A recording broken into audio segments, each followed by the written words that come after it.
So there are 4 speakers in this session: Amartya, Paul, and for the first paper, then Rishabh Sinha for the second paper, then Sharmi for the third paper, and Saswata Guha for the fourth paper. So these 4 papers we are having in this session. And the rule of presentation is, I think every paper is getting 30 minutes time. So it is total, this session is for 2 hours. So 4 papers means 30 minutes for each paper. And I think what will be best, I think 20 minutes presentation, 10 minutes discussion, or maybe 25 minutes, or maybe around that 20 or 25 minutes. And then the rest of the time we can have discussion. And I think it is better to discuss. I think if we can keep up the discussion time just after the paper presentation, and then we can go ahead with that, right? Is it fine?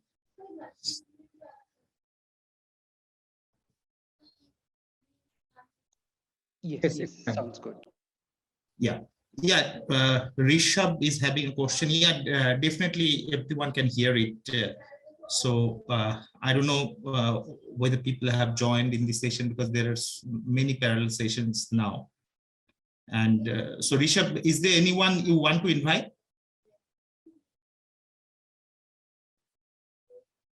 Hello, Rishabh, is there anyone you want to invite? You can invite. There is no problem. You can share the link only, right? So I'd like to. I think the first presenter will be Amartya Paul, and he is going to present his paper, State Heterogeneity, Redistributive Policy and Pro-Poor Growth, Evidence from India, with a special reference to education. So I think, Amartya, the floor is for you now. Yeah, thanks, Devjit, and thank you for giving me this opportunity to present in this conference. So let me share my screen, and then we can proceed. Am I audible to everyone?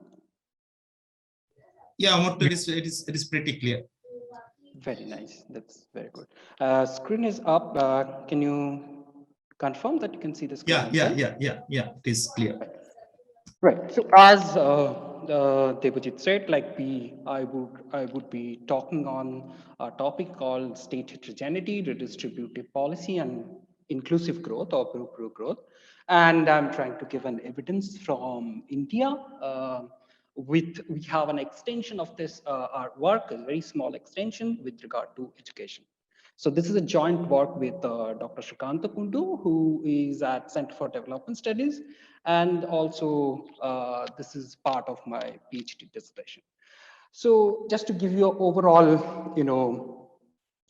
schemes of how we go along with the talk today.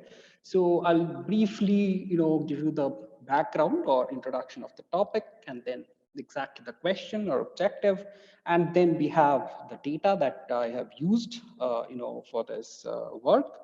And the variables, we have 2 sets of results, 2 separate sets of results. One is a baseline model, the other one is a threshold model, and probably we'll have a discussion and a summary of the finding that I got. So recently, if you look at global literature, if you look at globally, also if you crawl through the data that are available, you would see that a lot of focus has been given to sustainable development, sustainable poverty reduction, which is one of the goals of SDGs, Sustainable Development Goals, given by United Nations. So there could be various, dynamics of why it is in the forefront, but one cause is, of course, there's a rise in global inequality. Whatever measure you take, whatever context you take, could be global South versus global North. If you take some specific country, or if you look at cross-country evidence, you see there are, in different parameters, there is a rise in global inequality. But surprisingly, over the period of time, especially in recent period, if you look at last 50 or 40 years, you see a reduction in poverty, at least in terms of absolute poverty. So that calls for a problem or evaluation of something called quality of growth. So the quality of growth is basically nothing but an analogous concept of inclusive growth, where what we try to do, we try to see what are the welfare impacts of growth, whether that growth is only poverty reducing or it also takes care of the inequality. It takes care of the distribution, income distribution as well. That's what we look at, right? So if a growth, if in 1% growth reducing poverty, some school of thought would probably categorize that as inclusive, but there are other schools that would say no, it should also take care of inequality, income inequality as well, if not other dimensions of inequality like health or education. So my analysis is restricted, it's a unidimensional analysis, so restricted to one dimension, income. I have not considered other dimensions as well. So that could be one possible extension one can do. One can look at, consider other dimension and do this exercise. So I'll just briefly run through the literature, broader literature that it connects with. One, of course, it tries to contribute to the larger debates on growth versus development, what kind of policies you take. So a lot of us is there between, the policy, especially in context of developing countries like India. And so a lot of debates and talks are going on whether policy should be focused on enhancing growth or enhancing potential of growth, or it should focus on development, right? So this actually boils down to what kind of approach you want to take. You want to take an input-based approach where you invest on social capital and you try to get the outcome that might be that might slow your growth process a little bit initially, but you might have a better welfare outcome in future. So it depends on the policies, it depends on the political interest, it depends on so many other things as well. So there are some theoretical contribution in that front as well. But when we come, this is in context of the world literature, but when we come to India, we see there is dearth of contribution. There are a lot of literature that talks about growth and poverty relationship, but estimating the effect of growth, the distributional effect of growth, considering three parameters together, three poverty, growth, and inequality, taking them together as a joint estimation or something in that direction, that literature, we find there is a dearth of literature. And also, whatever literature we have in Indian context, they mainly focus on point estimates and they use headcount ratios and other basic indices, which sometimes we see they are not axiomatic in nature. They don't follow some basic or fundamental axioms of welfare, right? So here we try to use some of the indices that follow basic axioms of welfare, and we try to estimate them. Also with that, we see a dearth of literature addressing cross-sectional heterogeneity in Indian context. So this is a little piece of motivation. In this, in this graph, what I have plotted is on the x-axis we have population percentiles ranked according to their income. So 0 to 20 would be the bottom percentile, poorest. 80 to 60 would be the richest class, right? And on the y-axis, I have plotted economic growth. So also you see these dotted, dashed vertical lines. These are basically these are corresponds to headcount ratios. That is a basic, fundamental poverty measure. So we are just doing a headcount. What is the percentage or how many people are poor, right? And that is plotted for 1983 to 2011-12. One thing I just want to flag here, the plot for inequality is a cross-section plot for each and every percentile. Okay, for each and every percentile, and growth would be the difference between these two periods. So what I'm trying to argue here is like you see a convergence in the middle income section. We also see that there is a rise in middle income class in India, but see the inequality is probably driven by the left tail and the right tail. So these two tails are probably contributing to the inequality. It's probably not the middle income. We don't have a solid evidence. This is a very indicative result, very basic result, and one has to look at it and do a depth analysis, but seems like it's driven by upper tail and the lower tail, right? So let's figure out what's happening over a period of long time. So this is taken from National Sample Survey data, which is a representative sample survey in India. I have taken data from 1983 to 2011-12. That's the period in which we get the data. This is consumer expenditure survey. And this is a plot called growth incidence curve. So this is a very simple plot with large implication, right? On the x-axis, if you look at this plot, this is between 1983 to 1987-88. Okay, and this is for rural India. If you see this plot, you get a U-shaped curve. So this is again population percentile ranked according to their income. This is the growth rate. You see at the bottom class, or maybe up to 40th percentile, you see there's a negatively sloped curve, right? And then it starts rising. So that means on average, overall achievement in terms of growth, in terms of income for the bottom class people is of course higher than the 40th percentile, right? So if somebody has to put a judgment or derive a judgment by looking at this graph, what I would say that you can call it pro-poor growth up to 40th percentile. So till 40th percentile, you see some distributional, disproportionate distributional effect of growth towards the poor people, right? But after 40th percentile, you see there are, it's completely anti-poor. But one thing I just want to flag here, we are just considering distribution of income. But if you see the poverty level, poverty was quite high in 1983 and 87-88. So unless and until you calculate a measure or you do you use an index, which calculates the exact growth effect on poverty and inequality together, there might be a situation like this where we won't be able to, give a value judgment whether the growth was anti-poor or pro-poor, right? So similarly, in this phase, 1987 to 88, we see some kind of evidence of, pro-poor growth. Okay, but there are 99, 2000 to 2004-5 in rural we see a clear case of anti-poor. Similarly, in urban, most of the cases we find, evidence of anti-poor growth. If I now go to state level, first point, one can see that there is a lot of heterogeneity across states, right? So this is national level evidence, country level evidence. At state level, we find, this is for one spell, 2004-5 to 2009-10 for rural India, we find, a lot of heterogeneity across states, right?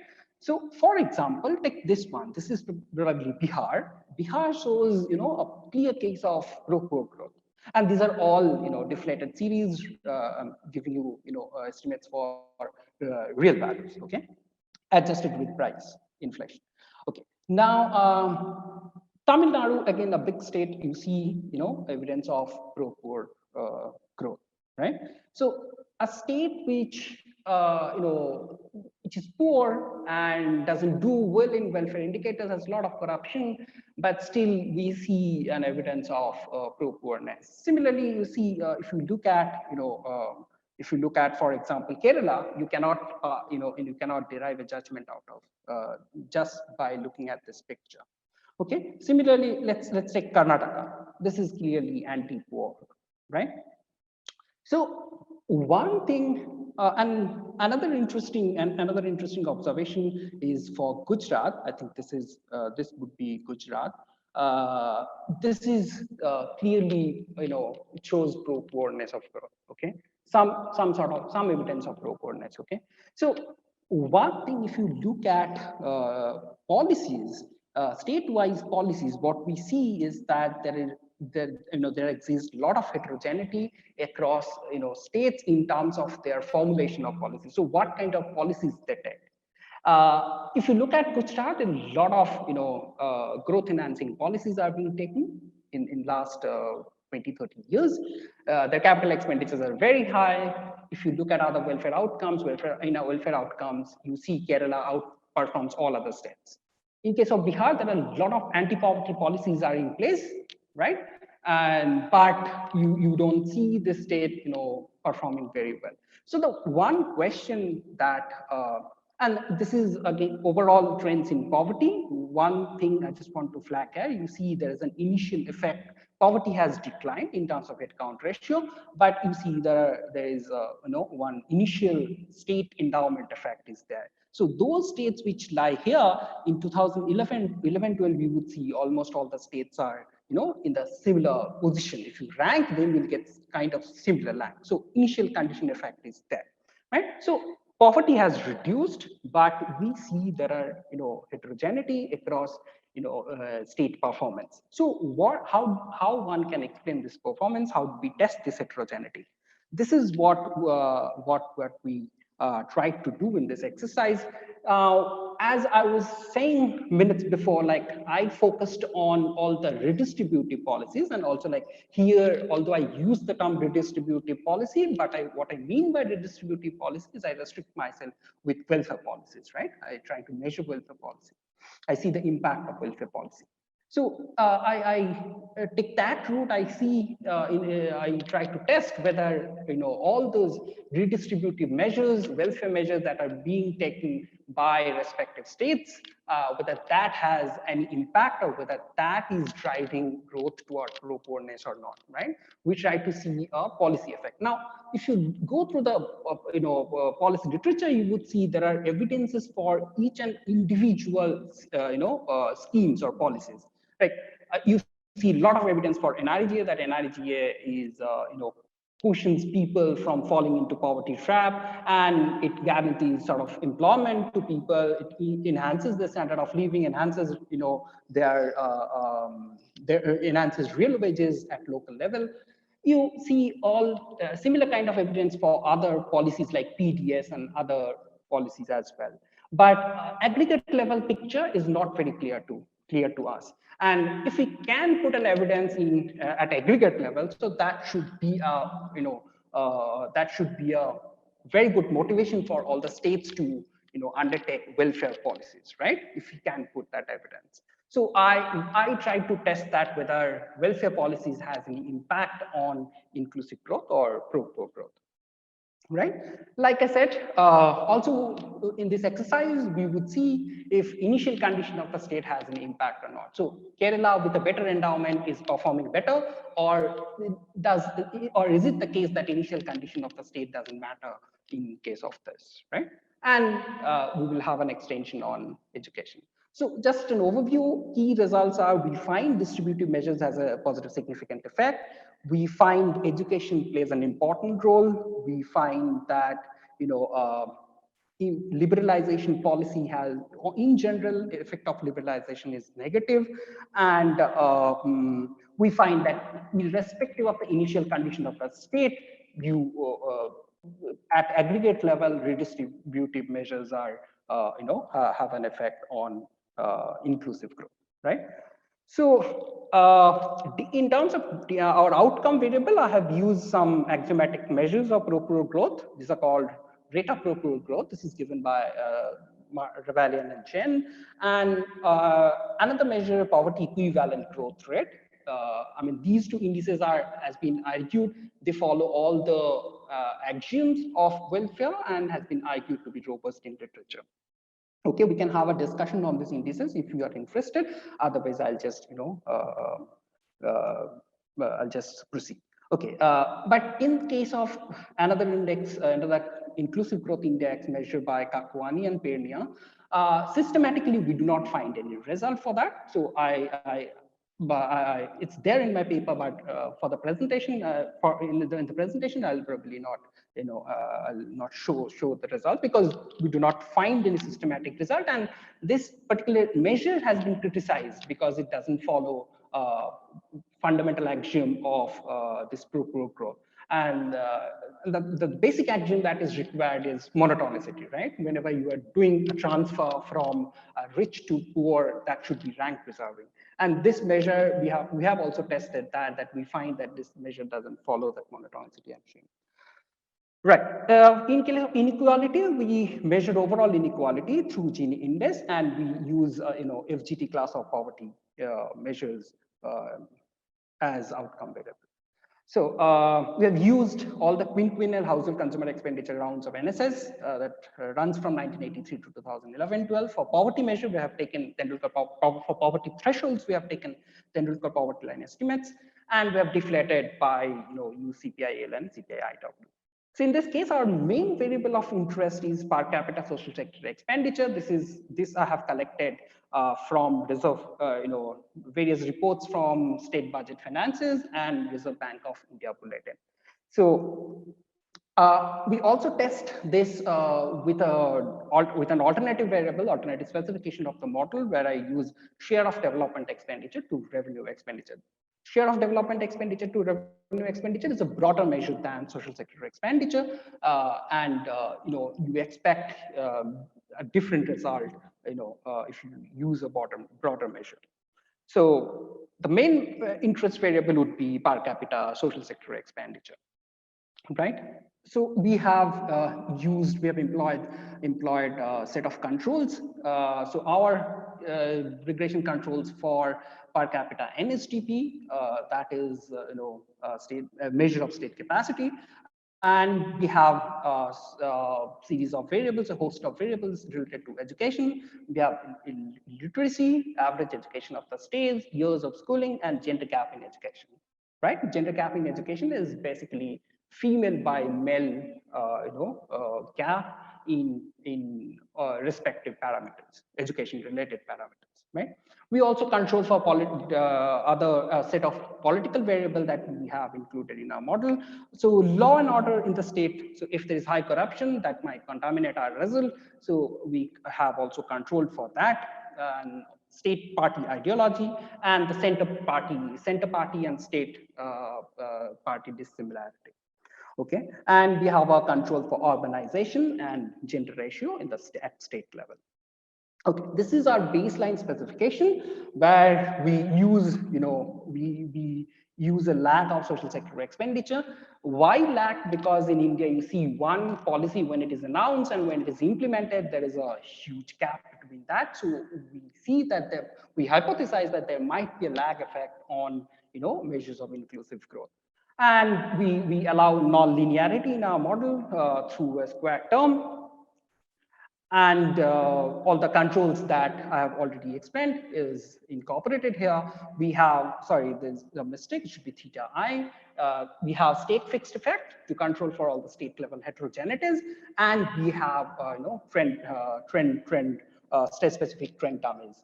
This is just to control for initial condition, right? If you have an higher initial condition, that might contaminate our effect. So we also control for that. Heteroscedasticity corrected standard errors from the regressions are clustered at state level and present that. So I would be interested in beta 1 and beta 2, right? This is the full specification of the model, and this blank space is basically, these are all insignificant and you cannot draw any judgment out of that, but these are all for our control variables. So next slide onward, I would focus on the main interest variable. So you see that lag per capita social sector expenditure and the nonlinear term of it has a positive significant effect across our outcome variables, inclusive growth outcomes, and we have negative significant effect in case of poverty. But we do not find just sorry to disrupt you, just to, there are 3 minutes left, right? Okay. Yeah. I'll just then rush through. Just if you can. Yeah. Sure. So like overall, we change our model specification. We do from an unrestricted to we go to a restricted model and I see that our results do not alter. We do the same exercise for different heterogeneous, different income class group. We do it for the bottom 20% and 40% people. We see the results for our main interest variables are intact and do not have any impact. Rather, if you look at effect size and if you compare them, you see that there is an increase or increase in effect size level. So like I explained, for the alternative classification, we find that the effect size are lower, but still, for the full sample and bottom 20% and 40% people, we find a positive and significant effect. For when we control for initial condition of the state, we include an initial dummy, and we see that our results still holds. We find similar positive effects of social sector expenditure on inclusive growth measures, as well as a negative effect on the on poverty. Right.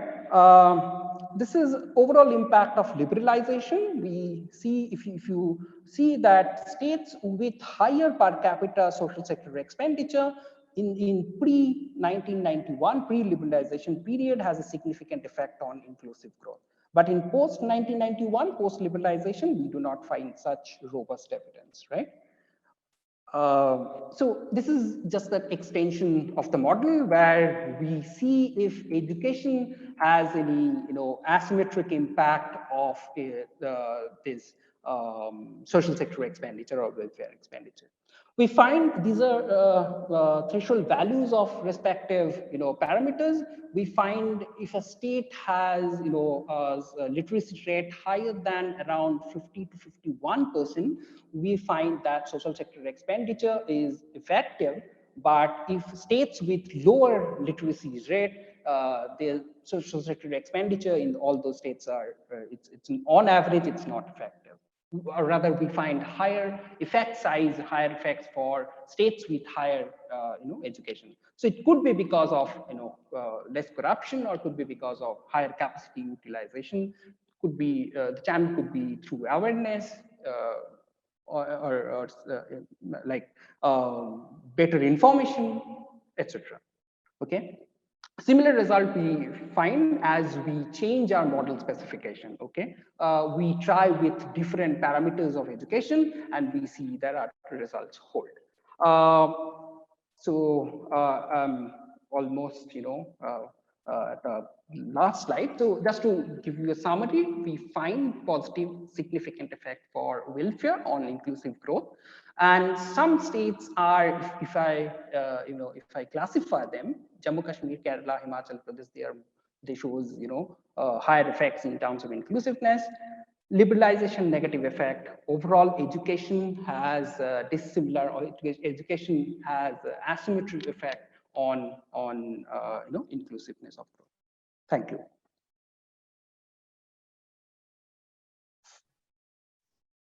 Thank you, Amartya, for the wonderful presentation, and it is really interesting. I think I can go through your full paper.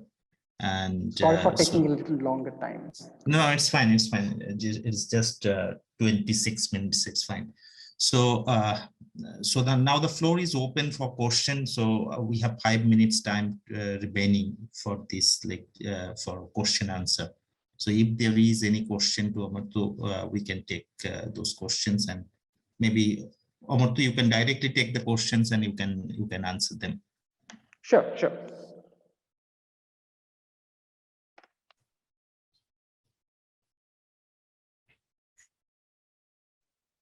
Hi, Amartya. I wanted to know your thoughts on why do you think that you don't see negative effect for trade liberalization in the later years? Negative effects? I'm sorry, could you please repeat? So you mentioned that the trade liberalization do not have an effect on these pro-poor growths, and I just wanted to know that what are your thoughts on that? That why don't we see, or why should we see, for instance?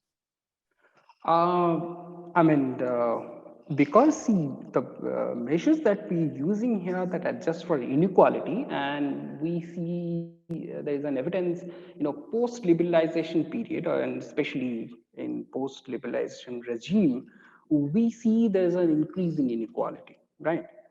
So that could be one possible reason, because of liberalization probably has benefited, but it has benefited disproportionately, right?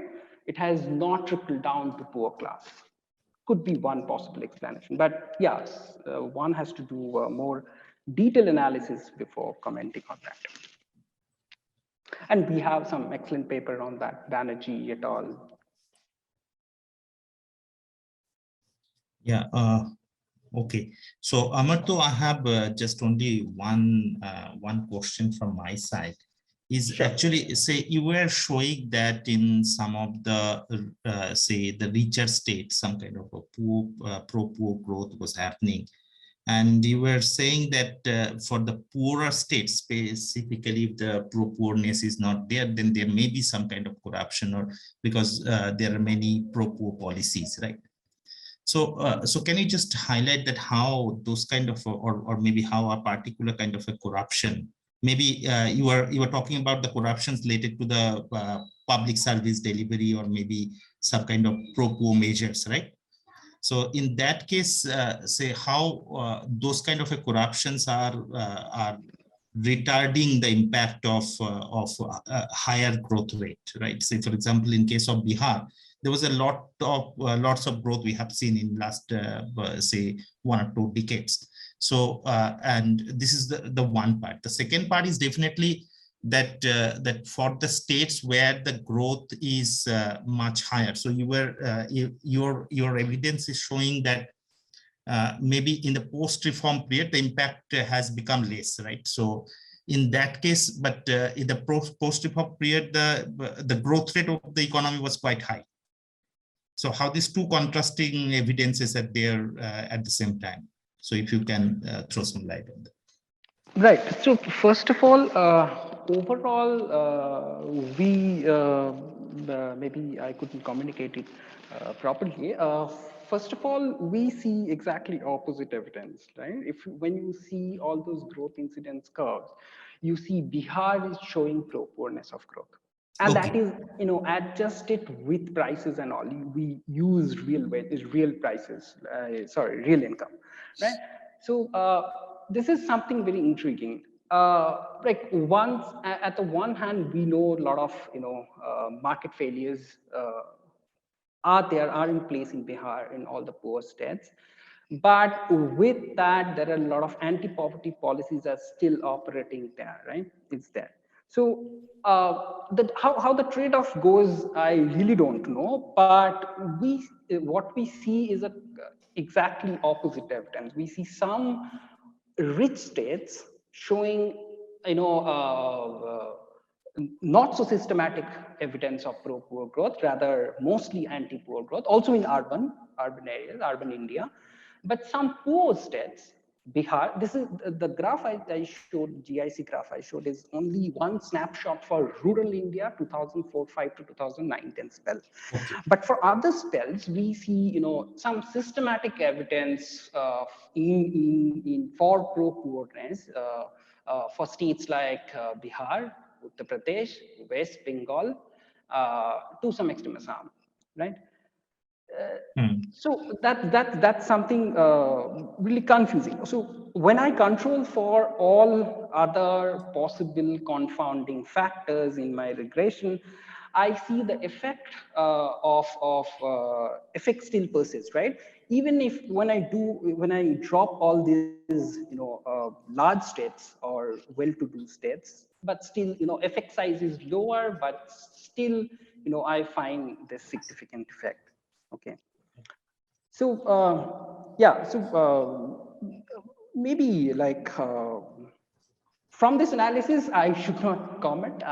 But regarding corruption, of course, like if there is a market failure, you might you will seek higher rent, and if some of the agents seek higher rent, of course, it would benefit a section disproportionately than the target group, right? For example, in RGA, we see a lot of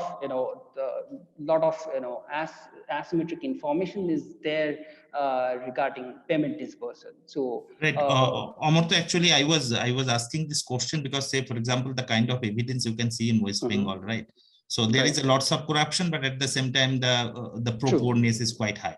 So, so how these two evidences are actually corroborating each other? So that is a kind of a confusing, right? But one thing I just want to highlight is that this data is only up to 2011-12, right? So post 2011-12, whatever policies you see in West Bengal, we don't capture that. We don't put evidence for But that, still the and we don't corruption have was still data for there, I that think. right now. Yeah, Yeah. some kind of So corruption was there. true. It is not the kind of thing that it has come only last 10 years or 15 years, but Right. it was there, some kind of things were there. Okay, so But I think Amartya, please yeah, go just ahead. one last word. It could be low Uh-huh. level equilibrium. It could be low level equilibrium travel as well. We don't know. Right. Yeah. Okay. So, Amartya, thank you for the nice presentation. It was actually pretty clear. Maybe I have missed one particular point, but okay. So we can move to the next presentation.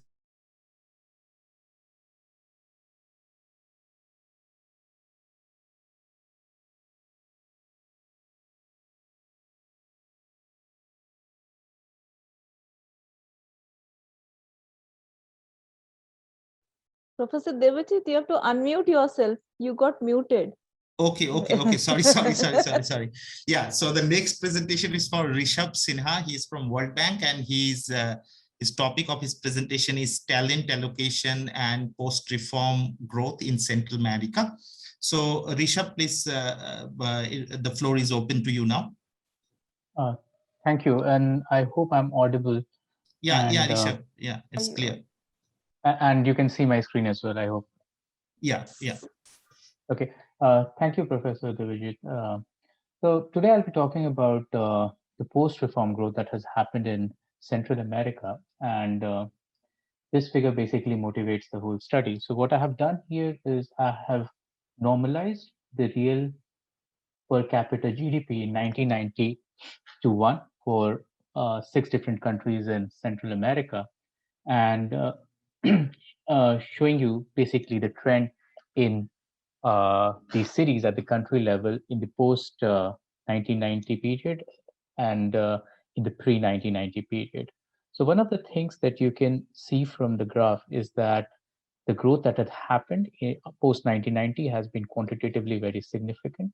So for instance, Panama leads the pack, and there the per capita GDP more than doubled during this period. Even at the lower end, you see that the growth was a lot higher for countries like Nicaragua and Honduras. Now, but what is more important with respect to the growth that they have witnessed is that there seems to be some trajectory change that happened around that period. And I'll talk a bit more about what these reforms were. But you see, for instance, in Panama, that there was growth happening in the pre 1990 period, but it sort of took off really astonishingly after 1990. So one of the questions that is being asked in this literature is that what caused this economic expansion? And as the question is framed around reform period, because a lot of this growth or the change in the growth path happened around the 1990 period, it seems that reforms appear to be a first obvious candidate to answer this question. And it also makes sense to talk about reforms because there were considerable gains made in multiple dimensions of reforms in CENAMS around that period. And if you look at CENAM's performance in dimensions of these reform areas, they outpace even of some of the fastest growing economies in the world. However, there's a problem with accepting this explanation, and it comes both from cross-country kind of settings, evidence that we have, but also for within country evidence. And that is specifically that the reform growth link is found to be highly context specific. But what really weakens this argument in CENAMS is that there have been studies that have focused on CENAMS in particular, and they have tried to investigate at the country level as well, but they do not find any evidence that variations in reforms led to these growth. So the puzzle still stands that if reforms were not responsible for this growth, what was? And in this paper, what I'm trying to do is I'm turning the lens towards the labor market. And if you see at what was happening in these economies in terms of women's labor force participation, as well as the nature of changes in how they moved within margin of occupations, that which occupations became the more propensity occupations for women, you see a huge change.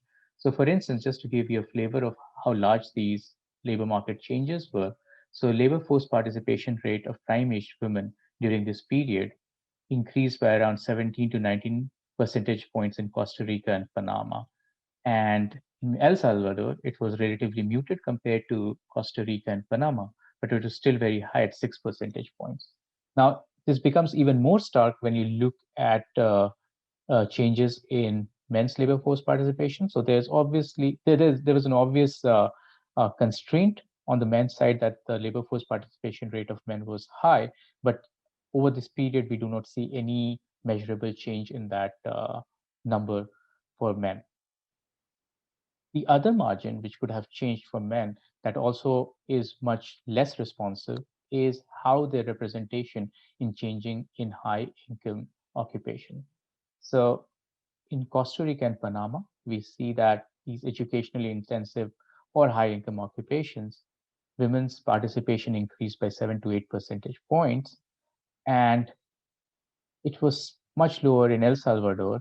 But if you put that in context with what was happening for men in El Salvador, that decreased by 2 percentage points. So in all of these countries, these effects essentially led to the closing of the gender gap when it came to the representation in these educational intensive occupations. So I won't get a lot of time to talk about showing some of the interesting things and how robust these changes were, but it appears in different ways that the standing of women, especially in terms of representation, as well as wage gaps, as well as their participation in the labor markets, increased significantly in these periods. And it becomes more stark when you look at how the men's decisions change over the same period. So how can these changes affect growth? So what theoretical foundations uh, imply that these changes that are happening in the labor market might lead to growth? So there are obvious, some of very, very obvious reasons that might lead to these changes affecting growth. One is that if women education level rises in general, they have more human capital, and that increases growth. So those are some of the most obvious things. Also, if women are not engaged in labor market, when they make that transition of being engaged in the labor market, that also has a very direct effect on growth. So those are very direct effects. But this paper is not really about it. So I'll talk about how these change. So it's not that these direct effects which I just mentioned are independent to the mechanism that I'm talking about. The mechanism that I'll have would operate in a way that will have changes on both these margins. But the key ingredient of the model is that workers, and here I'm talking about both groups, both men and women, have idiosyncratic endowment of occupation-specific innate talent. So it is possible for both groups with, for comparative advantage within group to vary across workers. So for instance, it is possible for some men to have comparative advantage into joining highly educational intensive occupations like doctors, engineers, and stuff like that relative to other men. But there is nothing that is preventing this talent distribution to be comparative advantage, to have comparative advantage at the group level. So it is possible for men or women to have a comparative advantage relative to the other group in certain occupations. However, the key assumption that the model uses is that the distribution of talent, though it can have comparative advantage across groups, differences in comparative advantage across groups, it does not vary over time. So for instance, if women have comparative advantage in some occupation relative to men in, let's say, 1995, that comparative advantage still holds in 2015. So that is one of the key assumptions that is important for the quantitative analysis. So just to give you a flavor how occupational choices, what determines changes in occupational choices over time. So at the individual level, no matter from which a person is, whether they are from the whether amongst men or women, every agent has an option of choosing a menu of occupations, and they're trying to maximize their own personal utility from joining that occupation. And that utility depends on the wages that they earn by joining a particular occupation, but also from their preferences from joining an occupation. If there were no differences in talent, and there were no differences in things that might prevent women or men to distort their occupational choices or affect their occupational choices, the model would simply say that the occupational distribution of men should be exactly similar to the occupational distribution of women. So what causes are there that leads to this variation in occupational representation that we see? The first thing is very traditional, that there are barriers in labor markets in terms of wage discrimination. So women face higher barriers in certain occupations, so they become less likely to join those occupations.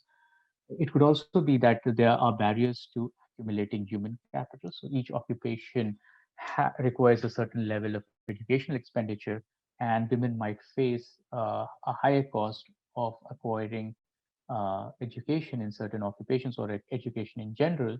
And this distorts their choice, and they are less likely to join occupations which require higher education. And the third thing is that the preferences could change. So to give you an example, suppose that women's representation in some high income professions increases over time. So it must be that either there are changes in barriers in those particular professions, or the preferences of women have moved in such a way that these occupations have become more attractive over time. The flip side of this argument is that in the past period, suppose if women were not represented as well as now in these high income professions, it means that some of the innately talented women were priced out of the market earlier in these occupations and were not able to occupations in which they had the comparative advantage. So these barriers and preferences essentially restrict occupational decisions to align with the comparative advantage. And once we remove these barriers, the aggregate efficiency goes up because the misallocation of talent reduces, and that contributes to growth. In addition to the direct effects of having more human capital due to an increase in education levels, or due to just simply making that transition of working in the home sector and entering the labor market, which contributes to market output more directly. So just to give you some more details on how, making more specific how these factors distort occupational choices. So the barriers can be represented by tau IT. So these are composite barriers, which are a function of barriers that exist in human capital accumulation, which are indexed by H, and the barriers that arise in labor markets, which are indexed by W. So I here is different occupations, all possible occupations that are there in the economy.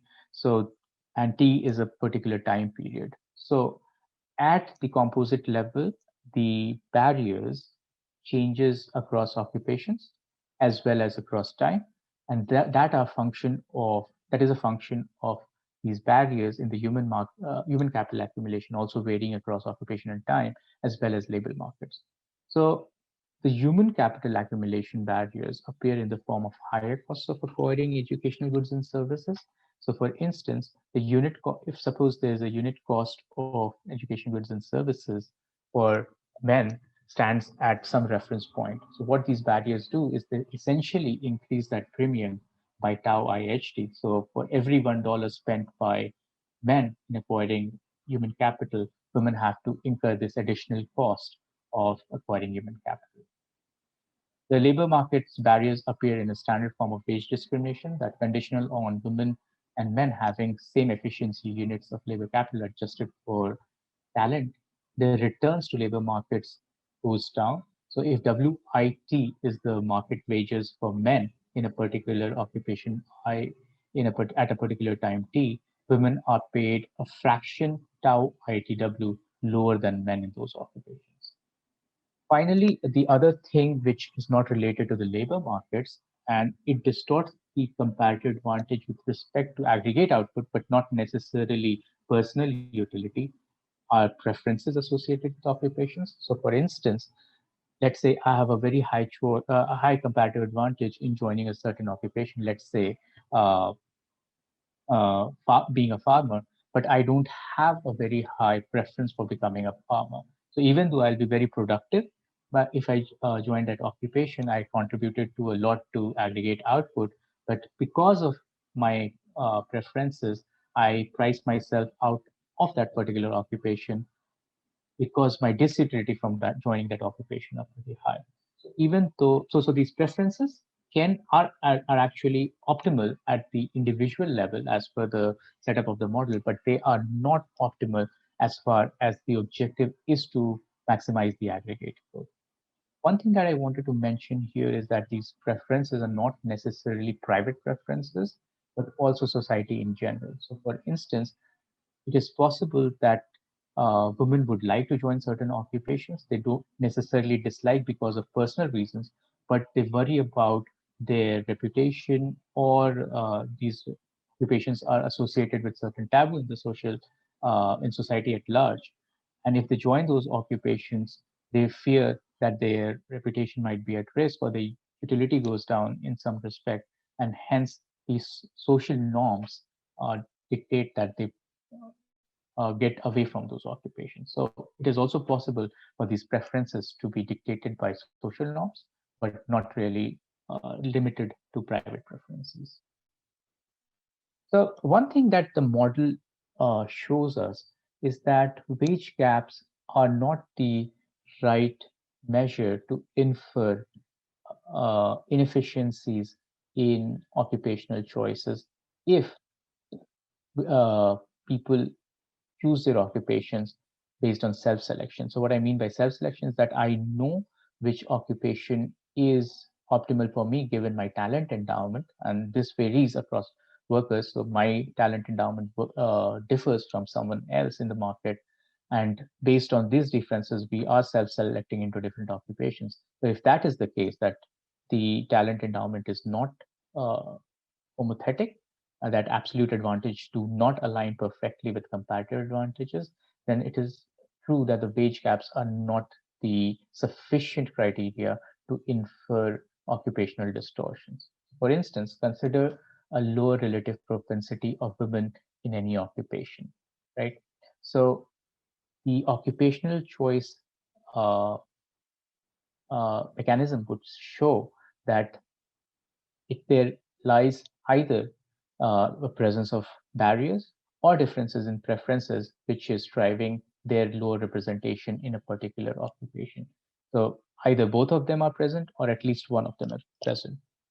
Now, this lower propensity also means that women are self-selecting in the sense that only those women who are able to cross this distortionary barrier will be able to join this particular occupation. So, for instance, if very few women are becoming doctors relative to men, then it is the only highly innately talented women in that particular occupation that will be joining that particular occupation. So what it essentially means that the average quality of doctors who are women would be made higher than the average quality of men who are doctors, right? And then even if there is parity with respect to labor market returns, if we observe for doctors in general that there is no wage gap between men and women who are doctors, it would not necessarily imply that there is no distortion in the market simply because of these differences, implied differences in average quality. So because the average quality of women is very high in that particular occupation, if there was no distortionary effects in the labor markets, then we would actually have expected women to earn more on average than men in that particular occupation. The key takeaway from a self-selection model is that wage gaps are an insufficient measure to infer distortions in the occupational choices, and they need to be considered together with relative propensities so as to control for the self-selection effects. Um, so uh, there are a lot of the so the the model setup is such that there are these three type of barriers. They vary across occupations and across time. So there's a lot of richness that can be extracted from the model with respect to all these parameters.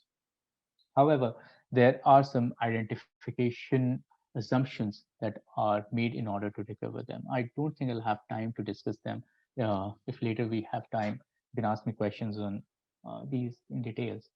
But let me just briefly talk about how restrictive these assumptions are. So as I mentioned, that the key assumption is that innate talent in occupations do not vary over time. So it is possible for women to have comparative advantage in certain occupations relative to men, and likewise for men to have comparative advantage in certain occupations relative to women. The only so it's not that the model does not allow for that. What the model really needs in order to identify these channels is that these comparative advantages do not change over time. So if women hold comparative advantage in certain occupation in 1995, they also hold comparative advantages in those occupations in 2015, right? So and the inference that we draw from the model is because we consider changes in occupational distribution rather than the distribution itself at one point in time. So for instance, I would look at the representation gap in 1995 in a particular occupation and compare that to the representation gap in uh, 2015. And then based on that, I'll infer whether the barriers or the preferences have changed. So if there are no changes in representation, subject to other changes not happening elsewhere, then that would signify that there's no changes in barriers of preferences. So another assumption that is invoked in the model is that men do not face barriers of either type. But there is this is a bit restrictive given the evidence on empirical evidence on human capital accumulation, at least that exists. So in that terms, the identification is a bit restrictive and does not align exactly with what we have for men in certain countries. However, the identification does not constrain women to be the disadvantaged group. So it is true that the barriers can also imply that men are the disadvantaged group in the sense that if the quantitative, unity would be the case that would represent the undistorted state, then the barrier is lower than one in all of these scenarios that I talked about, all of these distortions that I've been talking about would essentially imply that the men are the disadvantaged group, which essentially means that subsidies are provided for women. The final assumption is that women do not face barriers in the home sector. And again, if these preferences are less than one in the home, in certain occupation, it would mean that the subsidies exist in the home sector. So before I show you the trends in barriers and preferences across these countries, this is a very summary measure of what those occupations are. So they range from high educationally intensive occupations like professional technicians and to the middle group, which are clerks, sales, representative, and then it goes down to the thing. And the home sector workers are basically classified as workers who are not in the labor force. So that's the leftover residual that we get from that. So this is essentially the margin that represents that someone is in the labor force or not. So what is the summary that I get when I analyze the trends and status of barriers and preferences in these countries is that all of these three countries in general have been successful in reducing barriers to human capital accumulation. And a lot of considerable reductions have happened in Costa Rica and Panama. El Salvador, on the other hand, has only managed to see trivial gains. Moreover, I also see that these reductions in barriers are also happening at the occupation levels. For instance, in Panama and El Salvador, 7 of the 9 occupations have witnessed reduction in these human capital barriers, including all the high income occupations. occupation. So that's the good news that we get from the analysis. However, we also see that labor market barriers have increased at the same time in the last 2 decades in Costa Rica and Panama. El Salvador has experienced modest success. So together, these two facts show that the reduction in one barrier do not imply that the barriers in the other go up. And this trend also holds at the occupation level. It's not at the country level, but it also holds at the occupation levels within a country.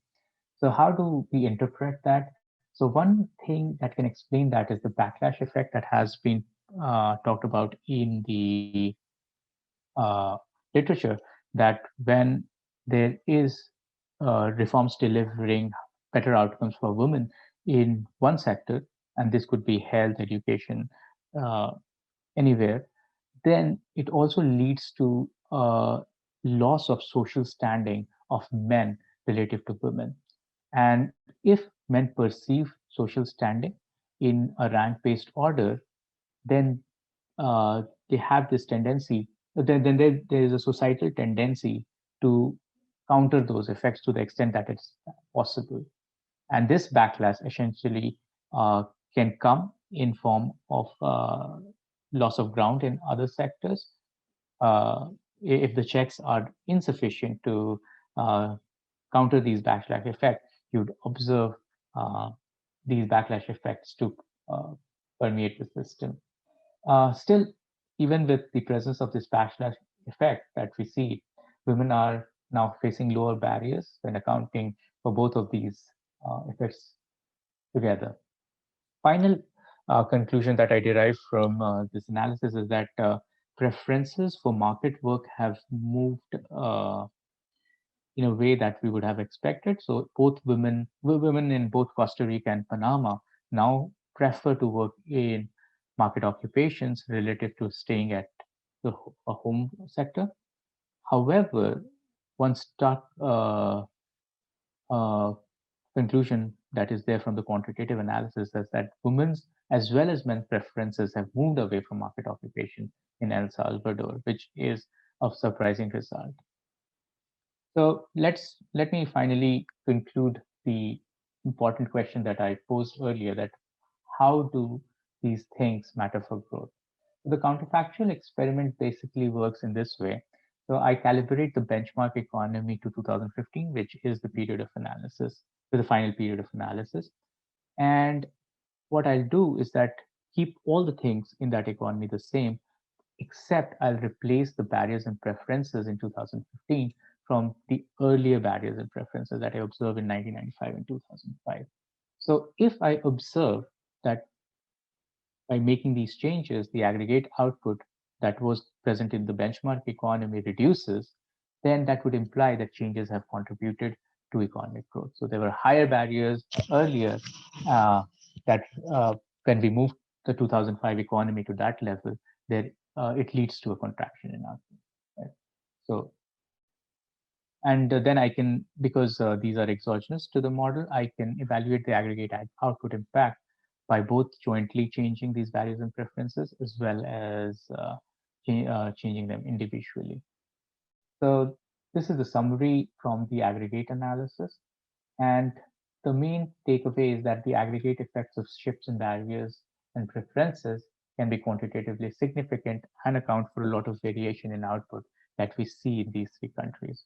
For instance, changes in human capital barriers have been expansionary as expected from the trends, and there's considerable reductions in output when I move the human capital barriers, the present human capital barriers, to the levels observed in 1995 and 2015.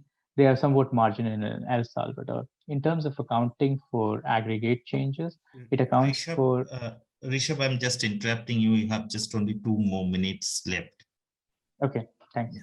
So they account for around 25% of the expansion in real labor earnings in Costa Rica and almost all of the expansion in real labor earnings for Panama.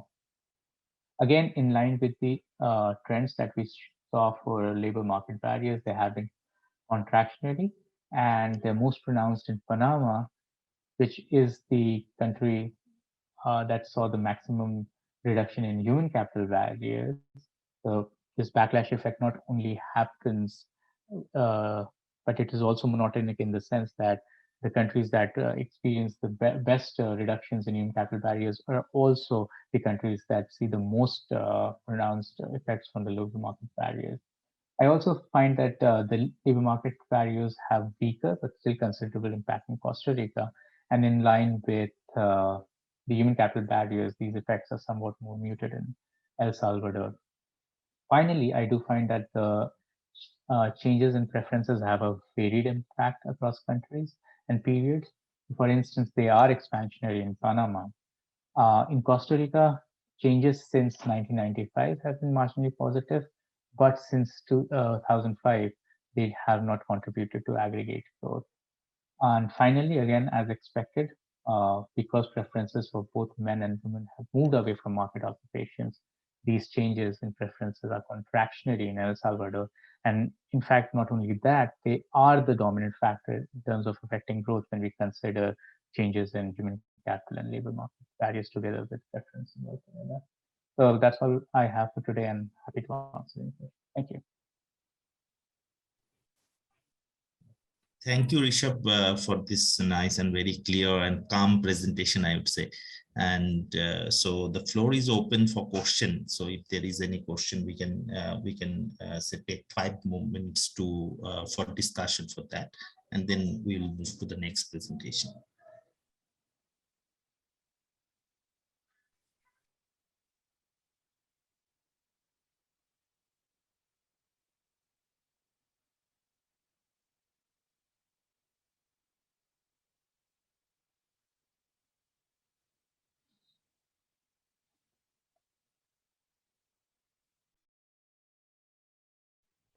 Yeah, Shubharanda, you can unmute yourself and ask the question directly.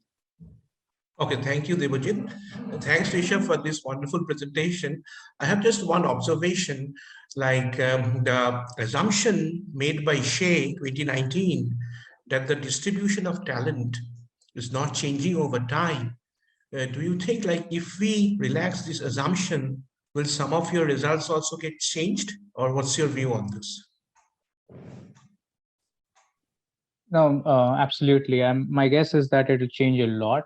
And one of the things that I wanted to mention, it's actually a drawback of this assumption, is that we also assume, we also assume the technology to be neutral. So, for instance, even if the comparative advantages across both genders do not change, it is possible that the technology itself changes in a gender non-neutral way. So, for instance, you can argue that the mechanization of agriculture makes women to be at a less comparative disadvantage position over time. So those things are right. Very important. So that's a very critical assumption. The question is that how quantitatively significant that would be. I think that's an open question, and also which direction it moves. So in one way, you can argue that with the rise of services, the technology is generally not gender neutral in the sense that it helps in reducing this gender disadvantage. But yeah, there are other contexts in which you can argue that the technology also, both in terms of gender as well as racial and social aspects, is not gender are not neutral. Right. Thank you.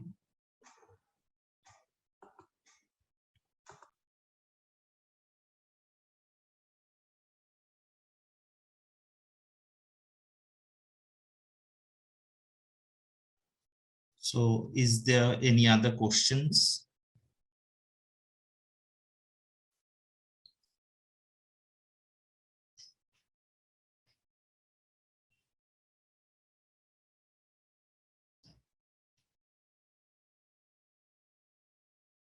Okay, so I suppose there is no other question. It's fine. Rishabh, it was a really nice and very clear and calm presentation. And I think, so now we can move to the next presenter.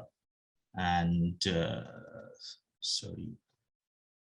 Yeah, the next presenter is this paper on quality of bank credit and its implication for sustainable growth, a macro-theoretic introspection with reference to BRICS nations.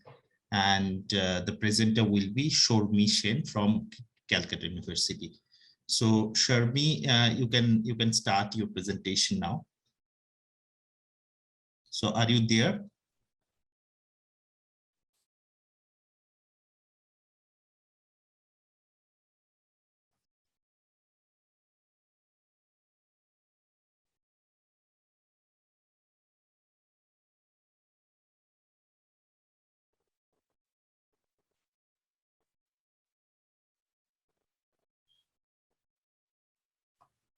She's unmuted, but she's not.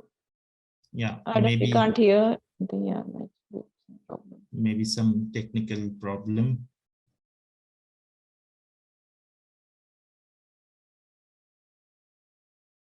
Sharmi, are you there? So I think what we can go to the next, next presenter, and in between, if our technical problem is resolved, then we can make that the next presenter. Yeah, it's fine. So the next presentation is by Saswata Thakurata from University of Kalyani, West Bengal, and he is presenting on understanding India's economic growth conundrum and explanation into the dynamics of capital accumulation since 1980. Okay, Saswata, are you there? Yes. Am I audible? Yeah, I think, yeah, I will you're just clear. share my screen. Yeah, fine.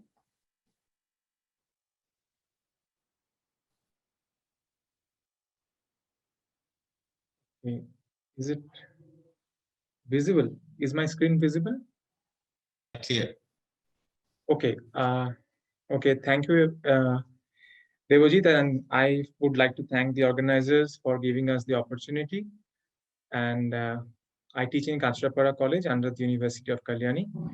And here is our topic. I must say at the outset that this is a work in progress paper. It's at the very early stage, so all suggestions and comments are very much welcome. We'll take them after the presentation. Okay. Now, here is the structure of the presentation. After the introductory section, we'll talk about why capital accumulation counts, and then we'll briefly talk about periodization, economic growth, and capital accumulation, and then we'll go into the accumulation profitability relationship, and then finally we'll also present our preliminary findings from empirical analysis. Okay, and then we will conclude. Now, as is well known that there has been a growth deceleration in the pre-COVID era itself, and just like any other growth downturn phase, what we have seen in the last three to 4 decades, particularly the last 3 decades or so, whenever there is a growth upsurge, there is this whole narrative about how reform is successfully bringing growth, and whenever there is a growth downturn, there is this dominant narrative that perhaps we need to do more reforms. Now, as I think Rishabh had already pointed out in his previous presentation, there need not be any reason to believe that there's a one-to-one correspondence between, necessarily there is no one-to-one correspondence between economic reforms and growth, because it's very context specific, as he rightly pointed out. We would also not like to get into that kind of whether the reform worked or not worked. We are not getting into that kind of debate here. Rather, we shall focus on the dynamics of capital accumulation, and we'll talk about in the course of time why we are focusing on capital accumulation in order to understand the process of economic growth and what could perhaps explain the kind of growth process we have seen over the last 3 to 4 decades. Now, therefore, there are 2 basic objectives of the paper. One is to analyze the accumulation process over time and across sector. how different sectors have performed, and how over the years, over different phases of growth, we see the accumulation performance, varying from time to time. And secondly, as I said, this is very preliminary, findings of some empirical, analysis to look at the importance of profitability and, the relevance of integration with the global economy in this regard, and, how far the global demand and, the demand in general can also play a role in explaining capital accumulation. This is our broad period of analysis, but we have different periodization and we shall explain as we go along. And we are using the data source from a claims database that is available in RBI website. Okay, now in the long run, it's capital accumulation is definitely critical for, in order to sustain economic growth. But one should also perhaps mention that it does not necessarily mean that higher capital accumulation would necessarily lead to higher economic growth, while it's kind of necessary condition in the long run. And what we see in the whole economics literature across various schools of thought, across various growth models or models of economic transition, capital accumulation plays a very pivotal role. If you look at the classical economics, starting with Smith, Ricardo, Marx, or if you look at the post-Keynesian literature, or be it the Lewisian understanding of transition for developing countries, and also even in case of the neoclassical theory of growth, where the fundamental variable could be the saving rate, but that to actually to maintain a steady state kind of capital, per capita, that's there in the whole analysis. And definitely in the endogenous growth theory, we have both physical as well as human capital formation. However, our study is mostly about the physical capital accumulation, which is, as I kind of wrote earlier, is defined as the rate of change in the capital stock. Okay, now how are we going to periodize our whole analysis we are using? This is both customary and also logical to compare the pre-reform with the post-reform. And what it kind of tells us, if you look at this particular distribution of accumulation rate, if you consider the median accumulation rate in the pre-reform vis-a-vis the post-reform era, there's not much of a difference. The difference is not really that much. I mean, it's almost similar. The mean could be marginally higher, but again, not really different from each other. But there are points on the, relatively, higher proportion of points are there on the higher accumulation rate range. And what you also see is that perhaps the dispersion is much more in the post-reform era, as will be revealed in the next slide again.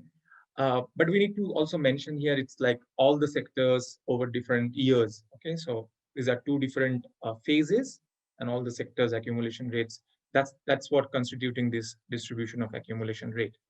Now, while we shall, and we have rather in our paper, had discussed the changes in accumulation over pre-reform versus post-reform and all, but we shall focus more on this kind of periodization, which we find more analytically useful, because if you now compare that, the whole post-reform era is also not very, how would I put it?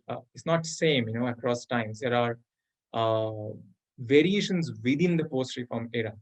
Now, if you look at the early 90s, it's kind of similar with the 80s, but the difference that comes up in the accumulation rate, that's primarily during this period of 2003 to 2007. And as expected, with the outbreak of the global crisis, in the post-global crisis era, the median accumulation rate again declines. Now, what you also see is that, therefore, if one were to compare only, the entire post-reform with the entire, the 80s and the pre-reform decade of high growth, that would give a different kind of picture. But this, for us, is perhaps more revealing. And also, we need to stress here that as the process itself is a dynamic one, our understanding of the whole process becomes also very dynamic in that way, because if one were to stop with the 2007, it will emerge as a very different understanding of post-reform era vis-a-vis if one were to stop with 2016, And that would present a different story. And the post-2016, as we said, is very different again. Now, Saswata, just one clarification, clarificatory question is basically what this spread is showing. The spread of this distribution means? okay, this is what this you can consider as the density function. It's just like presented vertically. Okay, and these are the distribution of accumulation rate in 80 to 90 in that period of all the sectors of all the years. Similarly, so the right-hand side and the left side, what it is showing, this there is a vertical, right? Yeah, so it's just the density function is presented in a vertical manner as opposed to horizontal manner. No, and we are also presenting the box plot in between. Yeah, but what is in the right-hand side and what is in the left-hand side? Oh, on the lower of, I don't know if it's visible actually. On the horizontal axis, we are presenting different phases. So the first one represents the decade of 1980s. Yeah. And the second one represents 1991 to 2002. The third one represents the period of 2003 to 2007. And the fourth one represents the 2008 to 2016 period. Yeah, but I'm asking that, say in 1980, right, 80 to 90. So there is a, say, the vertical line, right? And in between. Oh, it's just symmetric. It's just a. Okay, it is the symmetry. It's just a graphical representation. Sorry. I should have clarified. Yeah. Okay, fine. Yeah, it's the same thing. As you can see, just a symmetric structure. That's all. I mean, you can just ignore the right part. It's just the horizontal thing that has been put vertically, and it's just a symmetry. Right. Yeah. Okay. So the key takeaways from these points are following, as I said earlier, that if one were to just club the whole post-reform as the one universal period, that will not be really helpful because there are variations within the post-reform era. And the reasons we are highlighting this as we go along, we'll see that the 2003 to 7 era will become very important in analysis, because let's also recollect the fact that it's not just India's one of the best growth phase. It was also a period of global boom. Okay, and we'll come back to that later. Okay, now what we are presenting here is a broad overview of sectoral growth across various phases here that we are presenting, the 80s and the 91 to 2016, and then the various sub-periods. Now, what are the important points from here as we can argue? If you compare the first two boxes, this 80s and the post-reform, you do not see a major difference in terms of the growth rate, overall economic growth, right? Again, that is because if you see in the early 90s to early 2000, this is relatively lower, but then that improves considerably in the 2003 to 7, and then obviously as expected, it goes down in the last period. Now, the other important point, if you wanted to compare the pre and post reform, is that the construction sector has actually shown a lot of improvement. Again, that story of construction sector output growth is primarily the story of 2003 to 7. Okay, although we'll see when it comes to accumulation, the story might be a little different in case of construction sector. Now, service sector has always grown at a very high rate, and you can see across various time periods, it has grown. And more interestingly, in the post 2008 period, when you see most of the sectors registering lower growth than the previous phase, service has actually, on an average, marginally higher or almost comparable, if you wanted to say, high, growth rate. So that's an interesting point for us. And if we think about the manufacturing sector, that has always been a major concern. So this will be the manufacturing, which you see that not much of difference between pre and post reform. That's primarily because the early 90s was not really impressive as far as the manufacturing growth is concerned. Because, the late 90s, there was a downturn and so on. Again, 2003 to 7 would be a good time for manufacturing sector growth. And again, that plummeted after the economic crisis. Okay. Now, if we come to the capital accumulation story, what we see is that, as I was saying, the construction sector has attracted a lot of capital. And starting with the first period itself, the 91 to 2002, we have a very high capital accumulation rate as compared to the decade of 80s, and which kind of really boomed more, during the 2003 to 7. Also, the other sector that is very interesting, which is not so much for the case of output, but for case of mining and quarrying, but obviously in this period, even mining, quarrying, output growth was higher, is this sector, and I had attracted a lot of capital during this phase, which again plummeted after global crisis. Manufacturing sector capital accumulation, also, if you compare the pre-reform with the post-reform, again, you don't see much of difference here, but that difference can be explained, because of this value and the post-crisis, where it's very low actually. The post-2008 average manufacturing capital accumulation rate is actually lower than the decade of 80s, to be specific. And again, 2003 to 7 was good for manufacturing as well. Okay. So if one were to see the growth accumulation link, this is just the standard pre and post-reform scatter plot. We are measuring rate of average rate of accumulation on the x-axis and average rate of the GVA growth on the y-axis. And these are different sectors. And as you can see, for example, this is your agriculture and allied activities, which shows a little increase in the capital rate of accumulation. And that could be mainly because of the fisheries and stuff like that. But the growth has kind of slowed down in post-reform era. Compare the construction sector, both high accumulation rate as well as very high overall growth in the post-reform era. Not so impressive scenario when it comes to manufacturing, if we just do this kind of classification. If we go to this kind of classification, as you can see, this is really like an outlier, this whole 2003 to 7 for construction sector in terms of both the average rate of accumulation as well as the average rate of GVA growth. Well, manufacturing has really improved in this era, both in terms of rate of accumulation as well as rate of GVA growth.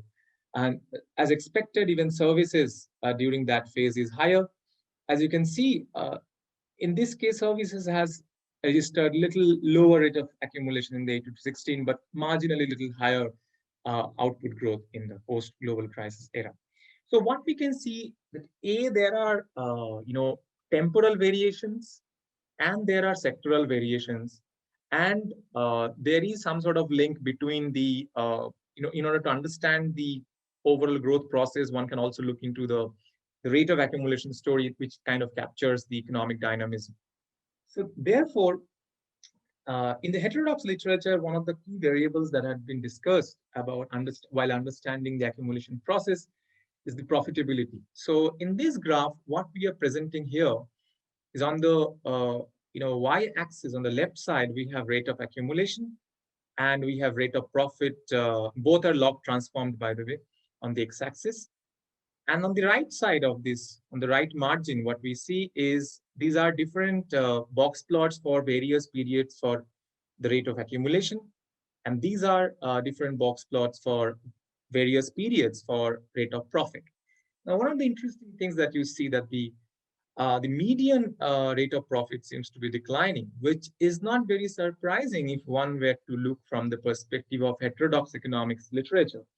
Because there, starting with the classicals, there is a whole argument, even with the post-Keynesian, there is an argument of, falling rate of profit.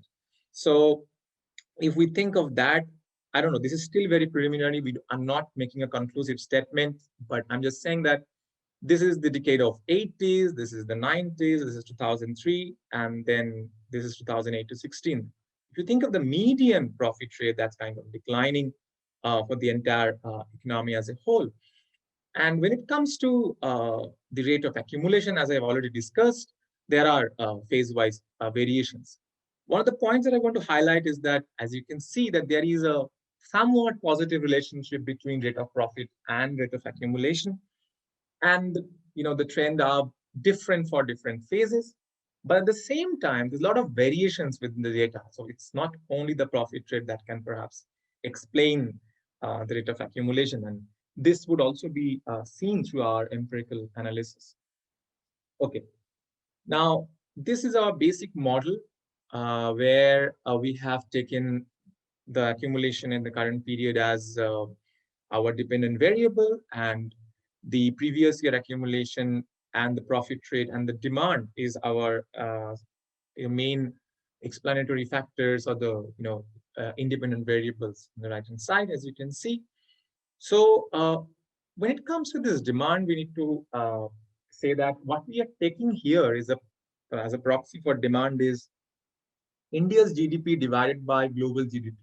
The reason for doing that is because we are operating in a liberalized context, and as we see, over the time, India has increased its global integration, and so we want to understand in the global context that Indian economy vis-a-vis the global economy, that performance, how that is going to affect the overall accumulation story. Now, what we do is we do this study separately for manufacturing. Saswata, one more clarificatory question here. So this demand, you are basically considering the domestic demand, right? So no, what we are saying that we are taking the GDP, India's per capita GDP to that of the global GDP. Okay. Right. So in a way, what we will see is that if that ratio is increasing, so that means India's GDP is growing at a faster rate than the global GDP. Now, in that kind of scenario, what is happening to accumulation?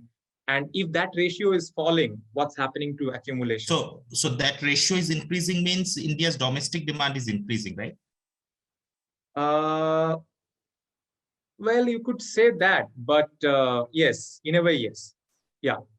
You could say that the domestic demand, but this is overall GDP versus global GDP. But yeah, that could mean that the domestic demand is rising. But yeah. Now that's a good point actually, because that really it becomes interesting as we go along. Okay, now this is the story of manufacturing. Sorry, Sasha, one more clarification question. So by capital accumulation, you just mean capital stock, right? Yeah, the delta K divided by K. That's all. Delta K divided by K. Yeah. So what change in capital stock? The change in capital stock with respect to existing capital stock. So no, what I'm trying to get is that you have a time indicator there. So you measuring yearly change or period? Yearly. Okay, got it. Thank you. Yeah, thank you. We have the phase fixed effects also in our model that I was referring to different phases. But yeah, absolutely right. Thanks for asking that question. Actually, we are taking the yearly, year-wise changes. Thank you. Okay, so this is our result. And as we see that the previous year accumulation seems to be really explaining a lot of variations in the accumulation. There's a positive and 10% significant impact of the profit rate. What's really interesting is with that India's world consumption, now this being negative and significant is to our mind indicative of the fact that when the global economy is growing at a relatively faster rate, then that is really a good time for India's accumulation in Indian economy. Now, as Devajit was pointing out, that could be this ratio could be a measure or indicator of the domestic importance of domestic demand. Yes. So what would that mean? That would mean that India's accumulation is kind of closely tied with the global economic performance. So at a time when global economy is growing at a faster rate than Indian economy, I mean, keeping other variables constant, keeping that in mind, that would be a good time for accumulation in India. And that is exactly what we saw during the this 2003 to 7. It was an era of global boom as opposed to the post 2008 to 6 and the 2008 to 16 time when that global boom came to an end.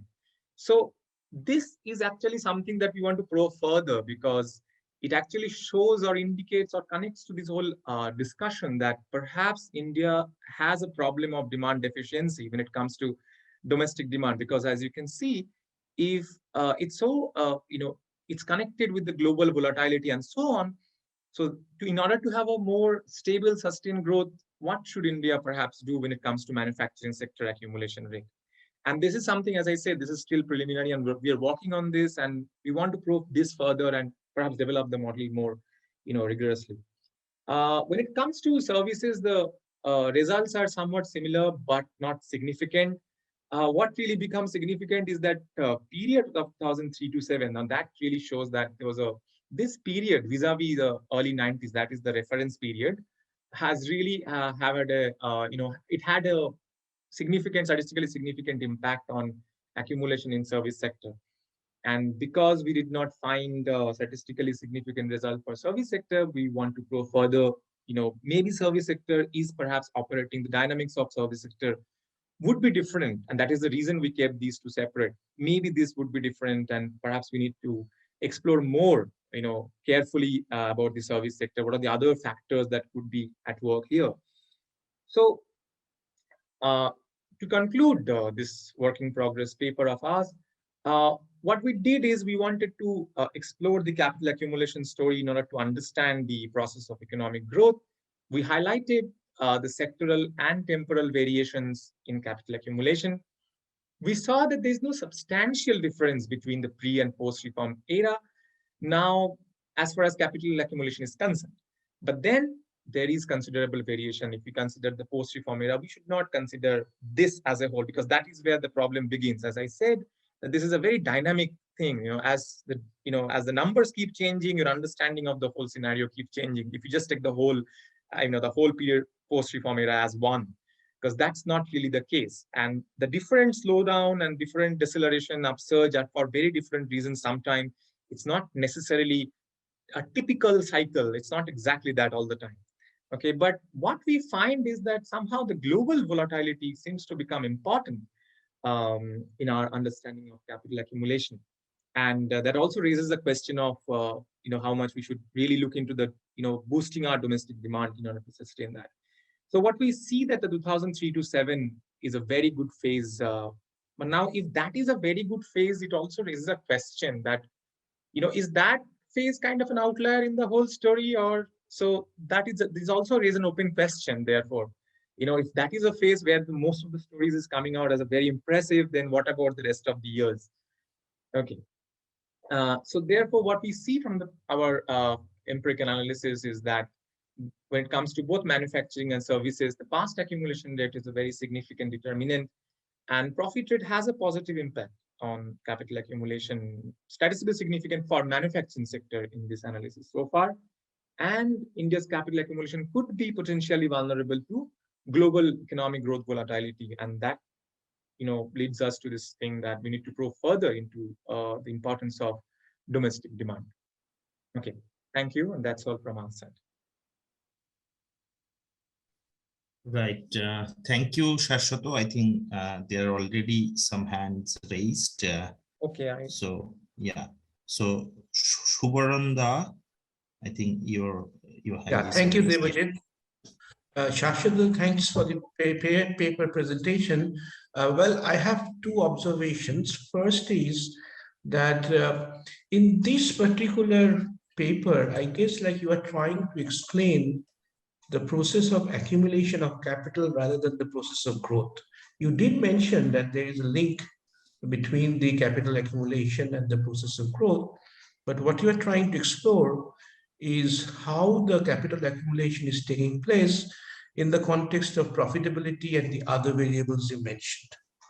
And the second thing is, what was your estimation strategy? You showed us the result for a panel, but which estimation strategy you used, I just want to know. Okay, so let me answer the second one first. We use this fixed effect model, and for us, we have the time fixed and industry fixed effects and the time fixed effects. And in this case, by time fixed effects, we mean our different phase fixed effects. Right. And so in that case, I'm sorry to interrupt you. Yeah. A bit afraid that your YT is there and your YT minus 1 is on the right-hand side, right? Yeah. So in that case, probably, if I'm not largely mistaken, you should employ dynamic panels. Yes, sir. You are absolutely right on this point. one of the things that we could not do this because I believe, again, please correct me if I'm wrong, if we have to do the dynamic energy degradation, then perhaps the number of n, the number of and the number of t. So we have a larger t than n. So I believe if we had greater n, I mean, if the n is greater than t, perhaps we would be. Yeah, but in that case, try to look around the literature how they are trying to tackle it, because this will be something where you will face a lot of problems. Simply Yes, because you have your dependent variable on the left hand side, and you have taken the lagged value of that on the right hand side, and you are estimating through fixed effect. Well, that will be a big no-no from an econometrician, I'm quite sure. So try to take care about that. Yeah, So- thanks a lot for that suggestion. Just one point on that question, that yes, we are actually addressing that. As I said, this is very preliminary, but the question on that lagged effect, that causing some sort of bias in the system. I mean, okay, so there is also this argument that if your number of years is very high, then the bias tends to, reduce. Or, if you have a large, let's say, for example, more than 20 years or so on. But in any case, we are not going to, this is still our preliminary study. Right, And as you rightly pointed out, we have to address this in a more rigorous manner. And the second and the first point, I'll come to the first point. Well, I'm so grateful that you followed my lecture so carefully. And yes, I guess we also need to develop this part where we go from this story of growth to the story of capital accumulation, and perhaps come back to the story of growth later, that why we are looking into the process of capital accumulation in order to understand the process of economic growth. So we have shown some basic evidences of the link, and we have explored empirically the process of capital accumulation. And to answer your question, or to add to your observation, I think we need to complete the circle, come back to the whole story of growth in order to, complete this whole journey. So as of now, yes, it's more exploration into the process of capital accumulation. We shall develop it along in that line as well. Right. Thank you so much. No problem. One, just continuing from what Trivandrum was telling, that actually say, maybe maybe my idea that maybe a non-stationary panel kind of a framework can be more appropriate in that case. So where you are saying key larger T is there and N is quite small. So in that case, non-stationary panel can work much better. So so this is and I have a couple of questions, but before, if someone is having any other question, then I can we can take those, and then I can have questions. I suppose no. Okay. So so my first question is related to this periodization, right? So you have divided these periods from 1980 to 1991 to 2002, then 2003 to 2007, and 2008 to 2016, right? Right. But if you just simply look at the growth trajectory of India, then actually till this 1991 2002 period is fine. But in terms of India's growth trajectory, even after say global financial crisis in 2007-8, so the growth rate of the Indian economy was quite high, right? So so is it making some sense, say when you are dividing based on this 2007? Because say, for example, in case of India's growth, maybe the slowdown is from say after 2010, and though maybe the slowdown is not very significant even after 2010, right? So the actual slowdown came in 2019, 18 or 19, right? Okay. So maybe in that case. Question? Okay. Yeah, so what I'm trying to say is maybe the better way of actually not going by this ad hoc kind of say periodization, but maybe statistical way, if you can apply some statistical technique, so that can resolve this problem, whether or maybe how you are choosing these periods. Yeah, please go ahead. Okay, so firstly, It's a good point that the slowdown in case of India in the post-global crisis was not as much as for many other countries, perhaps also specifically for 1 or 2 years, India, suddenly the growth had a dip. Uh, but the reason of taking the post 2008 is not only because that we had few growth fluctuations and so on, but what we also see that there are significant changes in other variables. For example, if you look at the I by Y ratio, if you look at the X by Y ratio, it shows a clear indication that the dynamics has changed. The way it was performing in the pre 2008 vis-a-vis the post 2008. And as I told you, if I were to draw a trend line stopping with 2014, it would be different. Drawing a trend line stopping with 2016, it would be different.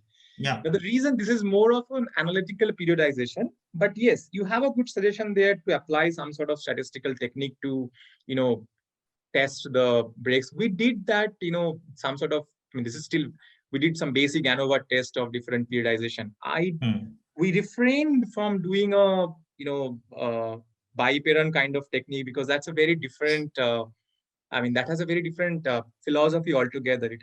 It basically tries to understand the structural break, and it has its own issues. So this kind of periodization is also in compliance with some of the existing literature as well. It's not like, so if you just maybe say, for example, if you can just clarify in the paper that that maybe this periodization is not based on growth, right, but based on some other variables like profitability or export GDP, that can also work, because the other papers in the literature on the growth dynamics in last say 30-40 years in India, right, say there is a paper by Professor Saswata Kaur and Kunal Chen, right? They have a full book, I think. Yes. So and even say Josh Pellman and Subramaniam, right? So even so these all these papers have done their periodization, but say Professor Kaur and Professor Sen has done it based on economic growth. Someone has done it something else. So if you can clearly mention that maybe it is not based on growth, right? So that can clarify this issue, I think, even if you don't go for that kind of a test. So that can, I think you can. That's a very good suggestion. I think we need to develop why we are doing this periodization. But I think even in terms of growth, if one were to take the post 2008, one can even say that there could be another break in a post 2008. There could be another break in 2012 also, maybe. Right. Those things are there. So if you take, that I have dealt with in another paper actually. But yeah, thank you for this. We need to perhaps clarify more on why this periodization. What are the criteria? Right. Because if you take a different periodization, your result may change. But as you can see from this, at least the accumulation rate, Yeah. But from this, we can see that the accumulation rate is varying, and also our ANOVA test did, support that. Yeah, definitely. And almost all the papers in the literature has clearly mentioned that accumulation rate in specifically 2003 to after 2003 till 2010 was quite high, right? And so that lead to the second question of mine is basically relating to your regression, the variables you have taken in your regression. So one of the most important variable that has, or maybe the variable that has become most interesting in the post, say GFC period, right? So that is basically, say, the interest rate, or maybe what is determining the capital accumulation methods, right? So maybe taking interest rate in this equation, right, which is basically determining the accumulation. Maybe you have, so in the heterodox framework, you have used this demand-led thing, right? But and the profitability. But I think what is more important, even if, say, for example, if you just simply take your maybe a kind of a risk premium, right? In your basic, say, ISLM kind of a model. So what will happen that actually risk premia can, if it is increasing a lot in a turmoiling period, right? So that can increase the interest rate or the effective interest rate which is faced by the investors. That can be quite high, right?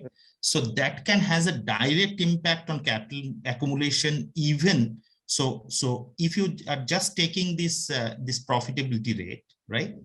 So means you are taking the benefit, not the cost. Okay. Right.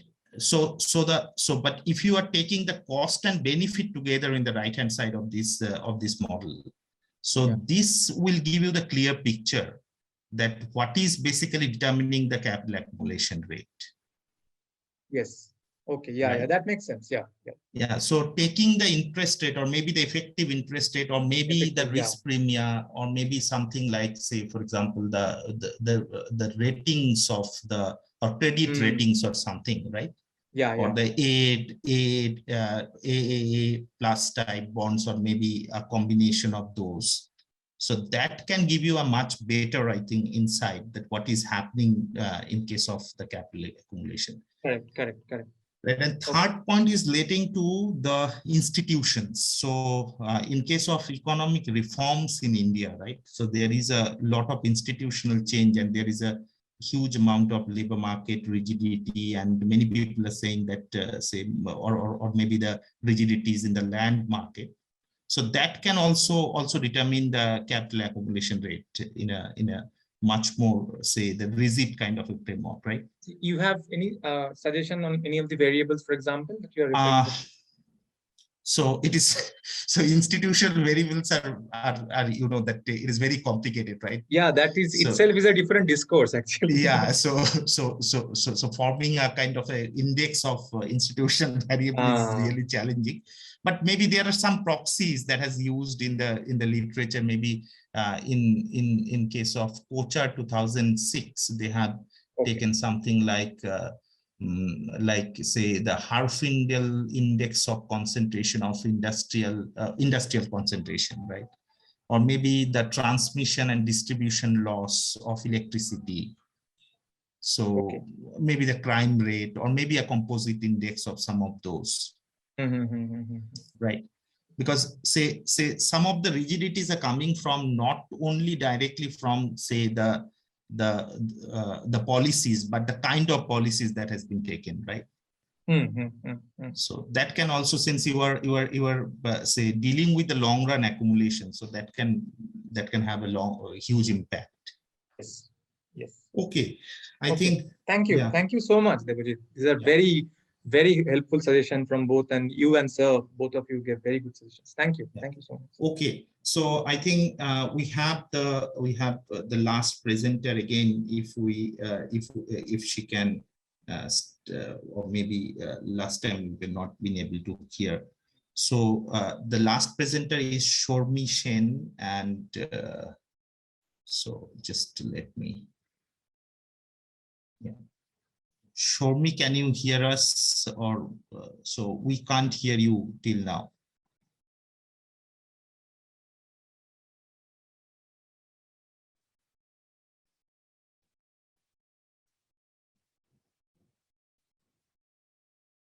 Is it problem in my end, or is it that others can also not hear? I can't hear Sharmi's voice. We also cannot hear. We are unable to hear her. Yeah. So in that case, so Sharmi, you can do one thing, that you can just try to rejoin again, that if that resolve that problem.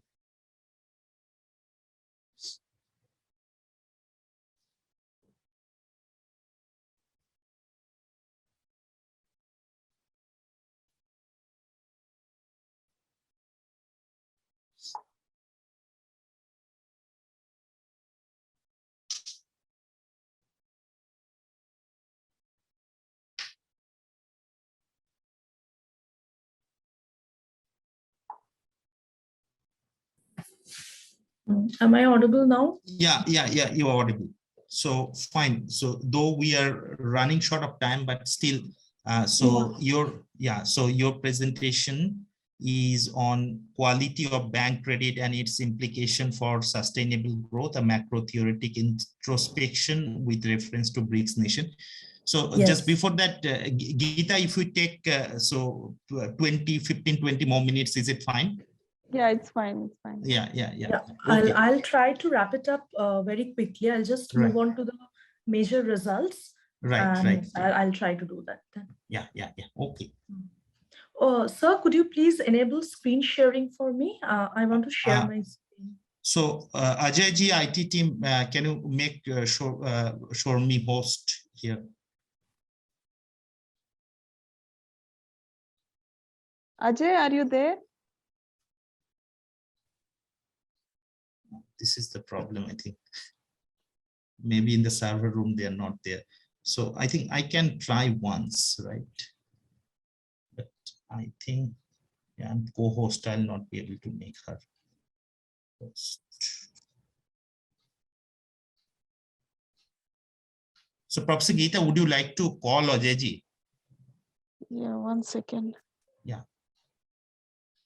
Hello, sir. I have tried to do that. Yeah, And, Neha, Neha, yeah, please probably Sharmi ma'am can share now. Ma'am, is it opening for you now? Yeah, I'll just try doing it once more. Yeah. Yeah, it's working now. Okay, that's great. Okay. This paper is in its nascent stage. We just started working on this. I joined my PhD and we started working on this. So I'll quickly go through the introduction and the basic model and the findings. So where does our motivation come from? Inefficient dissemination of credit flow across the different sectors of an economy has a significant effect on the overall credit quality. And the quality of credit in the economy in turn affects the sustainable growth of the economy. So naturally, misalignment of credit priority across the different sectors breaks down the complementarity among these sectors. This in turn impedes economic growth. And some of the major factors contributing to the misallocation of credit include, but are not limited to, overregulation of banks by the government, interference by political parties in different policymaking procedures, and inappropriate estimation of credit priority.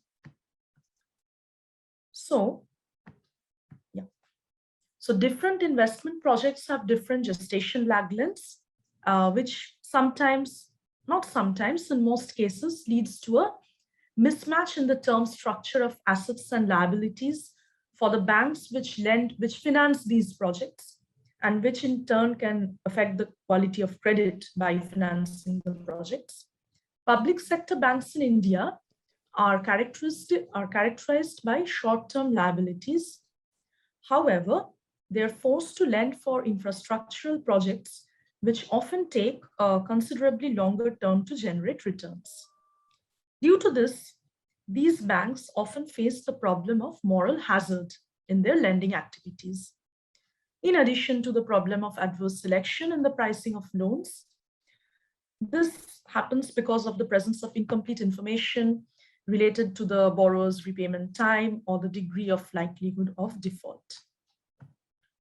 Another problem which plagues the Indian banking sector is the problem of an ever-increasing non-performing assets. So NPAs are an important emerging indicator of worsening credit quality, and it is a matter of prime concern to the central bank.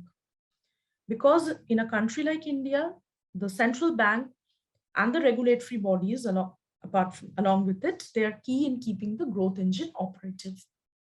So constraints imposed to comply with the minimum capital requirements necessary for keeping the banks resilient to adverse economic and financial shocks have added to the liquidity crisis of banks. In India, this implies a greater need for infusing capital by the government, since the majority of the large banks are owned by the state, and there is a problem of an ever-widening fiscal deficit. This has forced the government to kickstart the process of privatization of banks. And this radical change in the ownership structure of the overall banking sector has consequences on credit quality, which is worth investigating. So against this backdrop, our proposed study seeks to develop a theoretical model which is somewhat different from the mainstream literature exploring the nexus between credit quality and economic growth. This paper, this model, examines the efficacy of state regulation over the banking sector and looks into whether the state is a substantially significant player in ensuring fair credit quality, and whether this is indeed the most efficient, whether the state is indeed the most efficient to look after the credit dispersal system, given the needs of the economy vis-a-vis the private players. So we have extended our analysis to examine the dynamics of credit quality through a comparative lens for the BRICS nations for the period spanning the post-global financial crisis. We have explored this in terms of convergence and divergence of assets. So since we are running out of time, I'll just skip the literature review. The baseline model, the economy has been classified into two broad sectors in our model, namely the manufacturing sector or the industrial sector and the farming sector or the agricultural sector. Besides this, there is a financial sector comprising commercial banks. This sector enables the conversion of savings into investment and thereby facilitates the mobilization of savings. The industrial sector is made up of large and small firms. So how do we classify which firm is large and which is small? This is done in terms of the magnitude of fixed capital and the skilled and unskilled labor employed by the firm. So WS and WU are the money wages earned by skilled and unskilled labor respectively. These are fixed. The industrial sector operates with a fixed coefficient production technology, and the price of industrial goods is determined by the markup rule. Okay. The farm sector employs land and unskilled labor and operates with a fixed capital stock K subscript A bar. The farm sector is perfectly competitive with a flexible market clearing price for the agricultural goods. So our model is essentially short run in nature, and therefore the quantity of output produced by the farming sector is fixed. There is an element of intersectoral trade in commodities and labor through migration, which we will explore.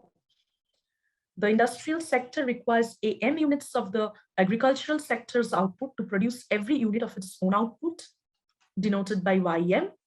Similarly, the agricultural sector requires AI units of industrial output to produce 1 unit of agricultural output, denoted by YA.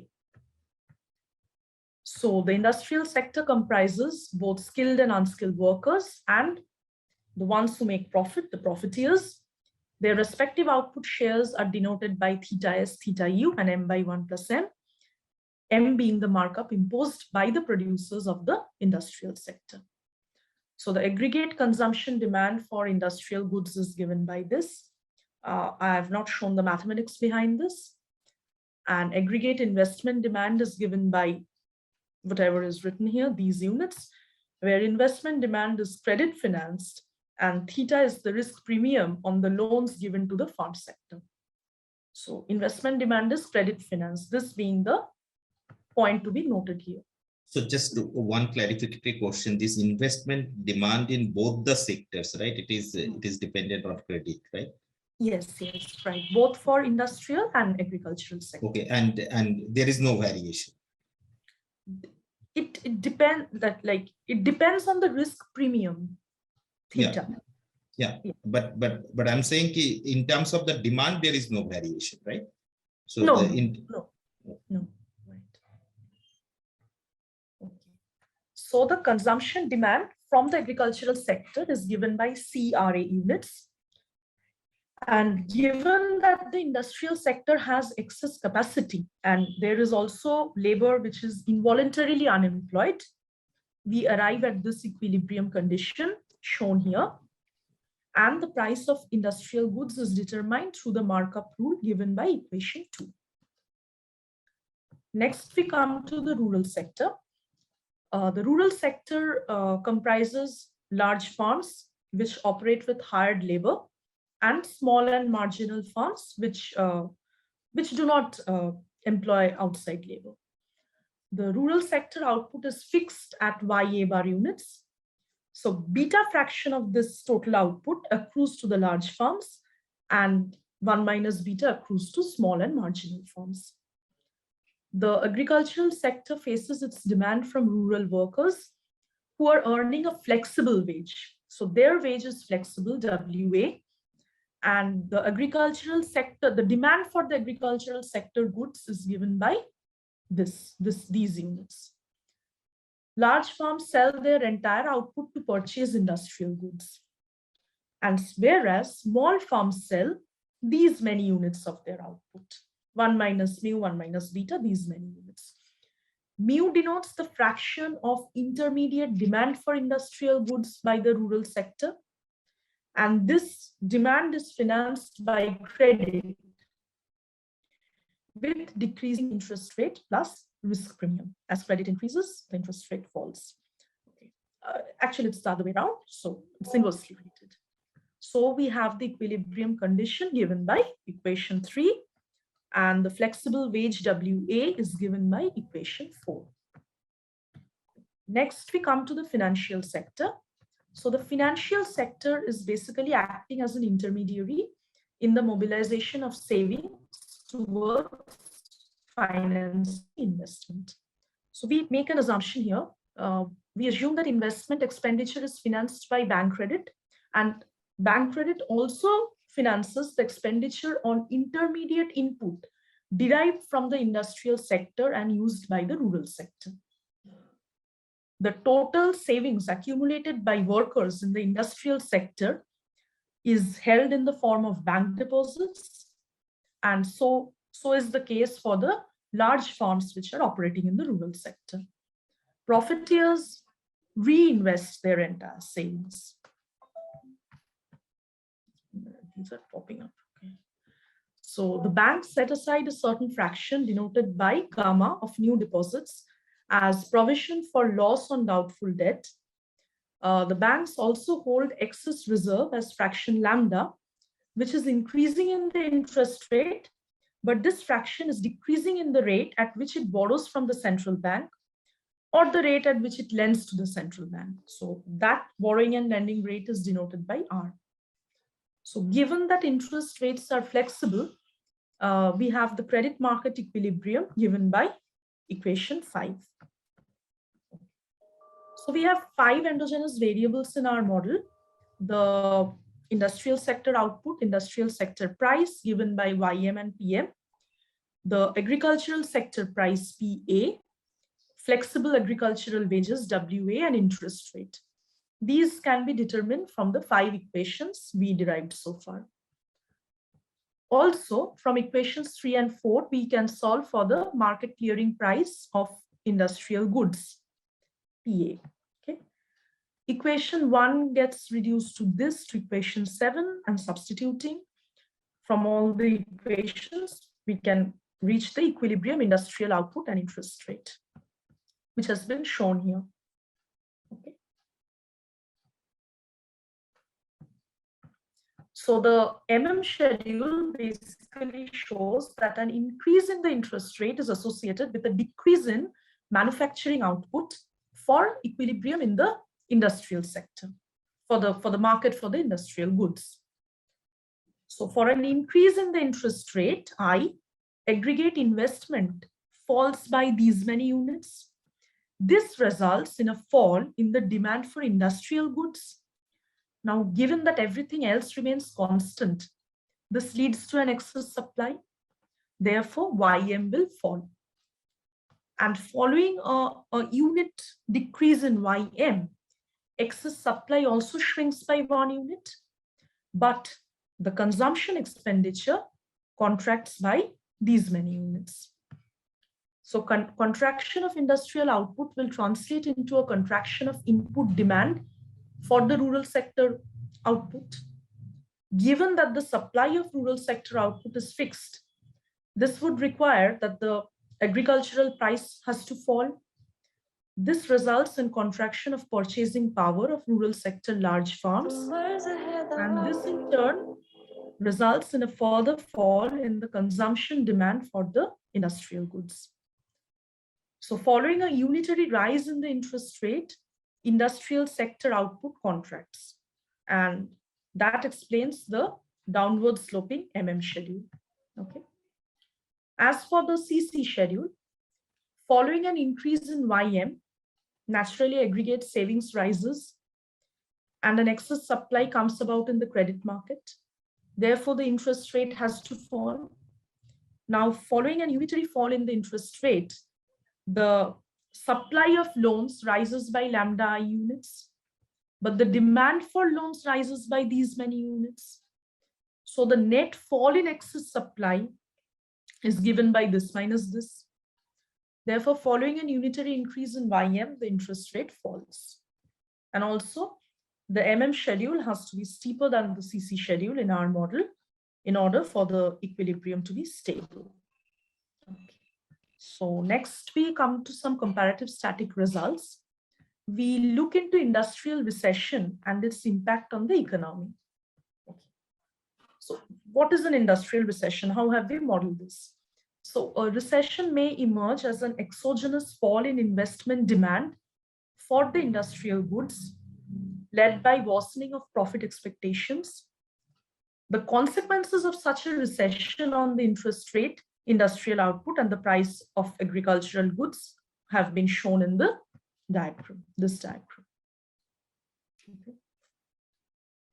The arrows indicate the movements, the movement of the schedule, and how that affects the interest rate, prices, and all.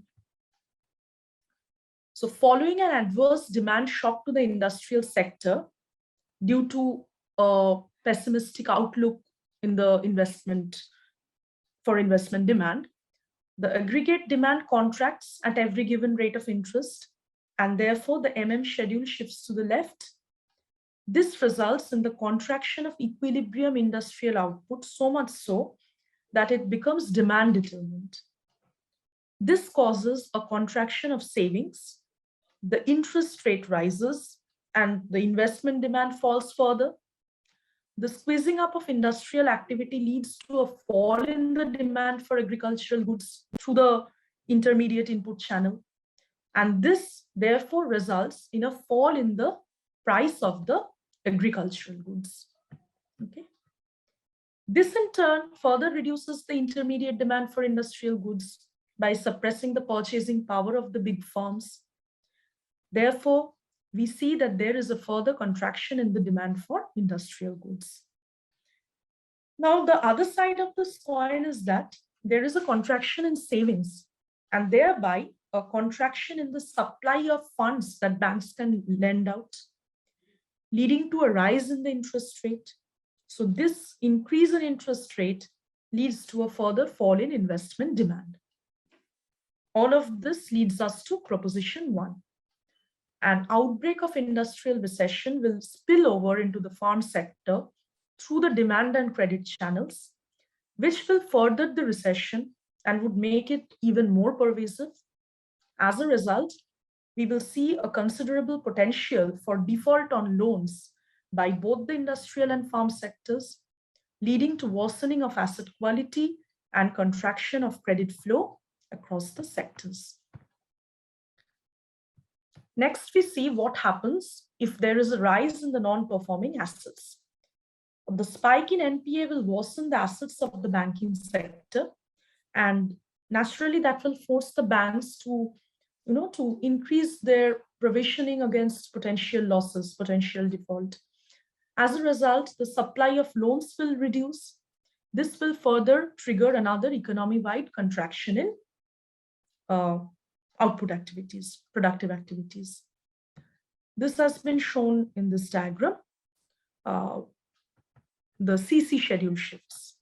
The CC curve shifts upward to reflect an increase in interest rate following a rise in loss provisioning by the banks due to ever increasing NPA. This leads to a curtailing of loanable funds, resulting in an excess supply in the loan market, leading to a rise in the interest rate. This further results in a decline in investment demand for the industrial goods. Therefore, the supply of industrial output will also fall.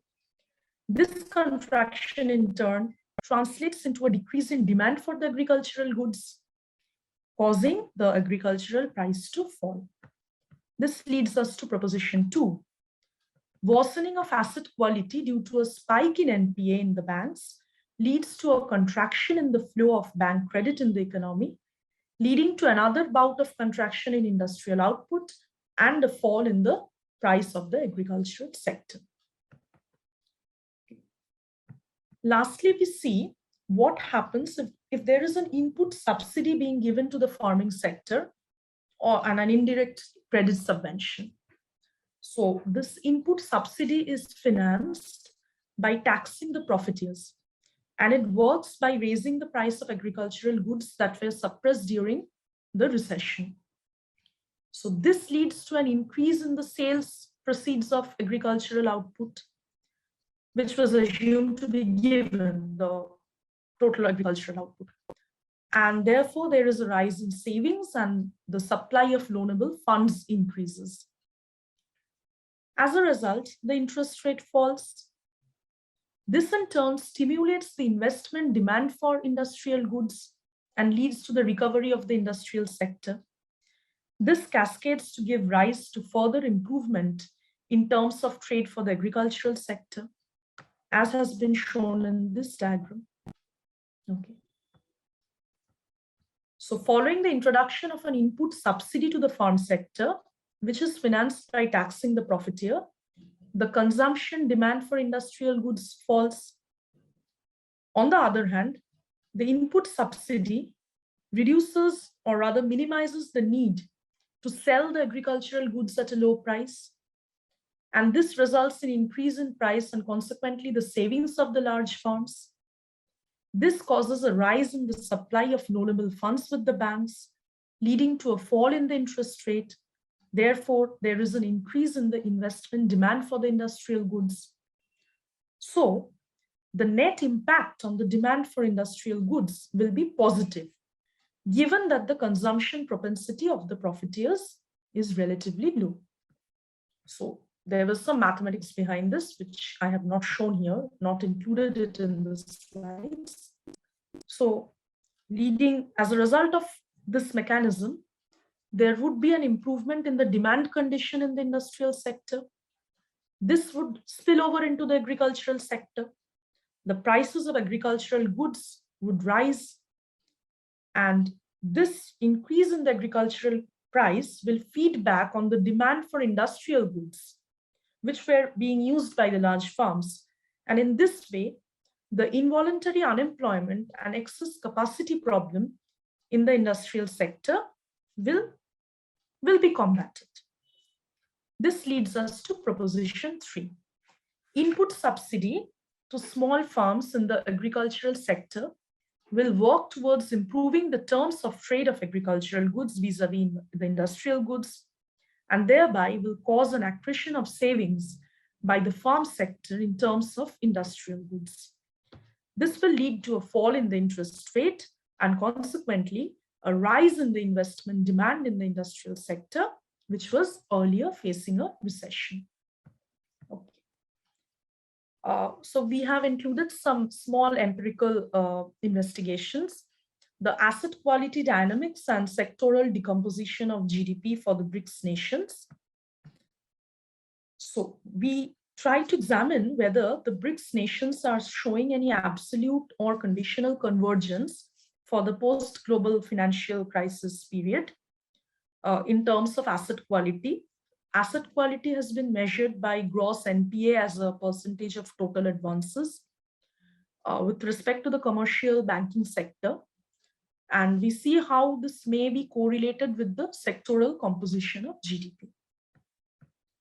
So as our dependent variable, we have taken log of gross NPA ratio And the independent variables are the percentage of GDP coming from agriculture, percentage coming from manufacturing. Oh, sorry, these keep popping up. Percentage coming from services, and we have the random effects and fixed effect model. Data has been procured from the World Bank national accounts files, OECD national accounts data files, and IMF statistics. So our results indicate that there is both absolute and conditional convergence on asset quality among the BRICS nations for the period spanning 2010 to 19. We arrived at this conclusion because the coefficient on lag dependent variable that is significantly lower than unity for all the 4 regression models we have considered here. So in conclusion, we can say that in the presence of a manufacturing sector, an agricultural sector, and a financial sector, with banks acting as financial intermediaries, under reasonable assumptions, an exogenous fall in investment demand leading to an industrial recession has significant spillover effects on the rural sector by means of the intermediate input and credit allocation channels. A fall in the manufacturing sector's output reduces savings, causing the interest rate to rise and the investment demand to go down further. Consequently, the industrial sector's demand for intermediate inputs from the agricultural sector falls, and agricultural prices also fall. This heightens the severity of the recession by reducing the intermediate demand for industrial output by the large farms, raises the possibility of default on both industrial and agricultural loans, and leads to an overall worsening of the credit quality of the economy, ultimately resulting in a contraction of credit flow across the sectors. And as we have looked at the comparative statics, what happens in the aftermath of an increase in NPAs, there is a fall in loanable funds and a rise in the interest rate. Manufacturing output falls, so does the demand and the price of the agricultural output through the same intermediate channels as discussed before. The agricultural sector's demand for industrial commodities falls further. The manufacturing sector faces another bout of decrease coupled with an economy-wide contraction of bank credit. So, and an input subsidy to small agricultural units financed by taxing profiteers and raising the price of agricultural commodity, this may act as an indirect mode of credit subvention. And assuming that the profiteers have a relatively low propensity to consume, this credit subvention leads to a net increase in the demand for the manufacturing sector's output. This spills over onto the rural sector via an increased demand for agricultural intermediate inputs by the industry, leading to a rise in the agricultural commodity price. An improvement in the farm sector's terms of trade further inflates the rural sector's intermediate demand for industrial output. This causes the involuntary unemployment and excess capacity in the industrial sector to go down, thereby lifting it out of recession. So based on our findings, there are a few policy implications. So there is a need for strengthening of financial intermediation in the economy through institutional upgradations. Banks should be granted more autonomy. This might lead to increased credit creation in the economy through the banking sector. The central bank and the government need to tailor suitable policies that enable banks to facilitate smooth bidirectional flow of investable funds from the fund sources to the priority sectors. The central bank should also implement measures to eliminate illegal markets that that are dealing in counterfeit goods, which negatively affect the channelization of the necessary credit to the actually productive sectors. Infrastructural facilities and value addition through innovation, this needs to be promoted by the government in the agricultural sector. Also, it is important for the banks to ensure asset quality by maintaining an appropriate risk-return trade-off across different loan portfolios. This is very crucial to ensure sustainable growth. Credit selection, monitoring, and controlling credit risk should be undertaken with the help of efficient use of modern technology. This will help in promoting economic growth and development. And as usual, the government needs to be highly transparent and accountable when it comes to public expenditure. This is the need of the hour in order to prevent misuse of public funds lent out by banks. So yeah, that is the end. Thank you. Yeah, thank you, Sharmi, for this clear presentation. So the floor is open for questions. If there is any question, you can directly ask. Shuvaranda, please go ahead. Thanks, Devajit. Thanks, Sharmi, for the paper.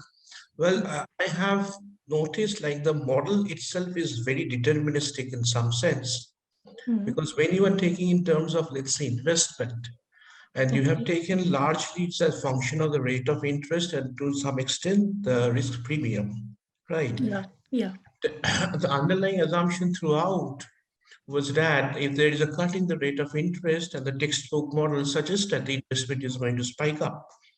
But we have seen in the recent past that there had been so many cut in the interest rates, but even then the economy did not jumpstart because the investment did not figure off. So that is one observation. And the second one, if you want to further enrich your model, probably some stochastic element or something to control for the variables other than rate of interest, which inevitably influences investment of an economy, that may be incorporated.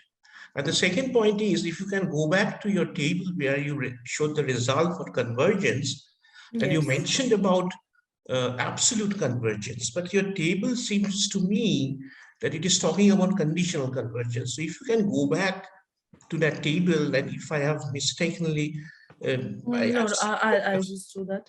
It might be the case. Like this work it is more of a conditional convergence, because you are taking controls.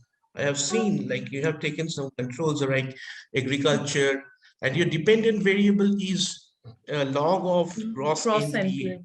And I see like you have taken log yn minus 1, and since the coefficient is less than 1, you are trying to let's say mention it as convergence.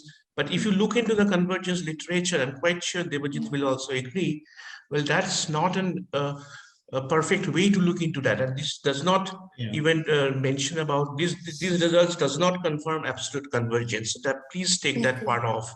This topic. Okay, it is just talking about let's say conditional convergence to some extent. Conditional. Okay, so that's my observation. Just thank you. Yeah. Thank you so much, sir, for your feedback. Thank you. Fine. There is just if there is any other question.